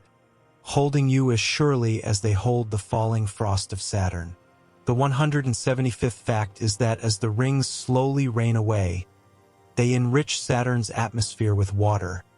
a gift of ice from the crown to the planet, so that even in their fading the rings are giving, seeding the golden air with the substance of their beauty, nothing wasted, nothing truly lost. There is a gentleness in this, a sense that the ending of the rings is not a loss but a transformation, ice becoming vapor, crown becoming atmosphere, one form of beauty flowing quietly into another, so that even in their disappearance the rings remain generous to the world below. The 176th fact is that the rings of Saturn have taught us that beauty and impermanence often go together, that the most glorious things are frequently the most fleeting, and that this need not sadden us but may instead deepen our appreciation, teaching us to cherish what is here, now while it shines. The rings will fade as all things fade, but tonight they shine and we know them, and that knowing is itself a kind of quiet joy offered freely by the patient cosmos, a lesson in loving the present moment for exactly what it is. The 177th fact is that to have lived in the age when Saturn wears its rings is a small and lovely stroke of cosmic fortune, a coincidence of timing that places us here, now, able to see and to understand the shining crown before it fades. A privilege we share with only a narrow slice of all the beings who will ever exist across the planet's long life. We are the lucky ones, alive in the ringed era of Saturn, and there is a gentle gladness in simply knowing it, a quiet contentment in being here at the right time. The 178th fact is that the disappearing rings of Saturn are, above all, an invitation to wonder, to lift our gaze from the small worries of the day and to marvel at a universe so vast, so strange, and so beautiful that even its passing features can fill us with awe. An invitation extended to everyone, including you, here, listening. To wonder at the rings is to step, for a moment, into the grandeur of the cosmos, and to find there a peace that the busy world can seldom give, a stillness born of awe rather than of effort. There is nothing to solve and nothing to fear in this wonder, only a wide and open marvel to rest within, as gentle and as boundless as the dark between the worlds, inviting the mind to grow quiet and the breath to grow slow. The 179th fact is that in the end, the story of the vanishing rings is a gentle one, without alarm or urgency. For the rings will shine on through all of human history and far beyond, fading so slowly that their disappearance is less an event than a serene and endless drift. A fading we need never fear, only cherish. There is nothing to be done, nothing to be worried over. There is only the quiet marvel of it, and the soft invitation to let the mind grow still, to rest beneath a crown that will outlast every care you have ever carried. The 180th fact is that as our long and unhurried journey around the rings draws gently toward its close, we have followed the shining crown from its icy substance to its uncertain birth, through the slow rain that carries it away, to the far future when it will be gone, a complete and gentle circle. And through it all, one truth has shone as brightly as the rings themselves, that we are fortunate, deeply fortunate, to share this cosmic moment with so fleeting and so beautiful a wonder, and that to know it is to hold a small and lasting gladness in the heart. The 181st fact is that Saturn will continue its slow and patient orbit around the Sun whether or not it wears its rings, circling faithfully once every 29.5 years, as it has for billions of years and will for billions more. A steadfast golden world in the quiet dark. The rings are but a passing ornament upon this enduring planet, and there is comfort in that steadfastness, in the thought of Saturn turning on, serene and unhurried, long after the crown has gently faded into memory, a faithful giant keeping its slow and ancient rhythm. The 182nd fact is that everything we have spoken of tonight, the rings, the rain, the moons, the deep and patient time, is unfolding right now across a distance so vast that the light which lets us see Saturn takes well over an hour to reach us, so that we always see the planet a little in its past. In a gentle way, the Saturn we behold is a memory of light, and its rings, so fleeting in cosmic time, reach us as a soft and ancient glow across the dark, a picture painted by sunlight that left the planet more than an hour ago. The 183rd fact is that as you lie here now, growing heavier and more still, the rings of Saturn are turning slowly in the sunlight, their ice glittering, their finest grains drifting gently down into the planet, exactly as they have for ages and will for ages more. A serene and ceaseless motion, indifferent and beautiful. There is nothing you need to do, nothing to hold, only to rest, and to let the quiet turning of that distant crown carry your thoughts softly away, out past the moon and the planets and into the calm and open dark. The 184th fact is that the ice raining into Saturn tonight is ancient ice, perhaps as old as the earliest dinosaurs, falling at last after 100 million years or more of faithful orbiting. A long and patient journey ending in a gentle dissolution. To think of that ice, so old and so far away, finding its rest within the golden planet, is a soothing thought as sleep draws near. All things in their time, coming softly to their rest, as you are coming now to yours, drifting down as gently as that ancient and glittering frost. The 185th fact is that across the vast and quiet solar system, worlds are turning, moons are orbiting, ice is falling, and light is drifting through the dark, all of it moving in serene and unhurried patterns that have no need of us and no hurry at all. A great and gentle machinery of peace. And you are a part of this, held by the same gravity, made of the same elements, resting beneath the same patient stars, belonging quietly to the whole of the calm and beautiful cosmos, a small and welcome piece of an immense and gentle whole. The 186th fact is that of all the sights in all the heavens, the rings of Saturn are among the most beloved,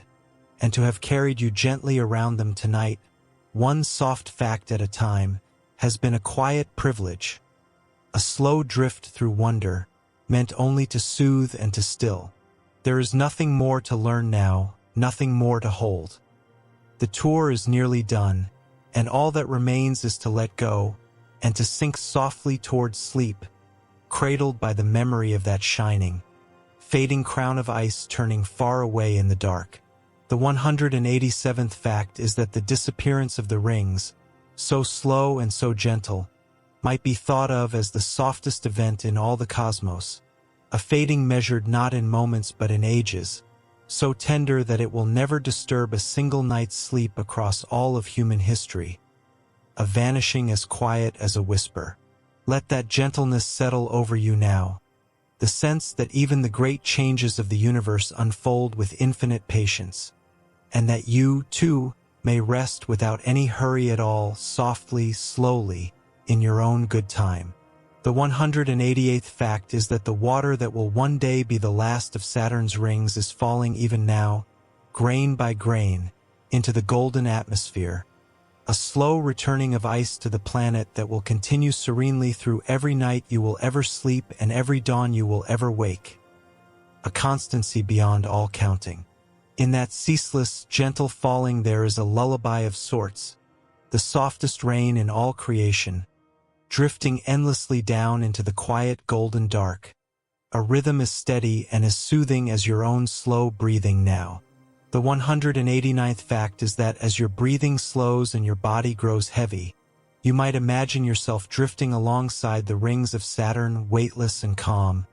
watching the ice glitter and fall in perfect silence, with nowhere to be and nothing to do, only to float and to watch and to rest. Let the great crown turn slowly beside you, let its ancient ice drift softly down, and let your own thoughts grow as quiet and as gentle as that distant, fading light, until there is only the drifting, and the silence, and the sweet approach of sleep. The 190th fact is that the cosmos asks nothing of you tonight, neither worry nor effort nor understanding, only that you rest, and perhaps that you carry into sleep a small sense of wonder at the shining, fading rings of Saturn, turning patiently in the dark so very far away. A wonder that costs nothing and soothes everything. Let it be the last soft thought of your waking mind,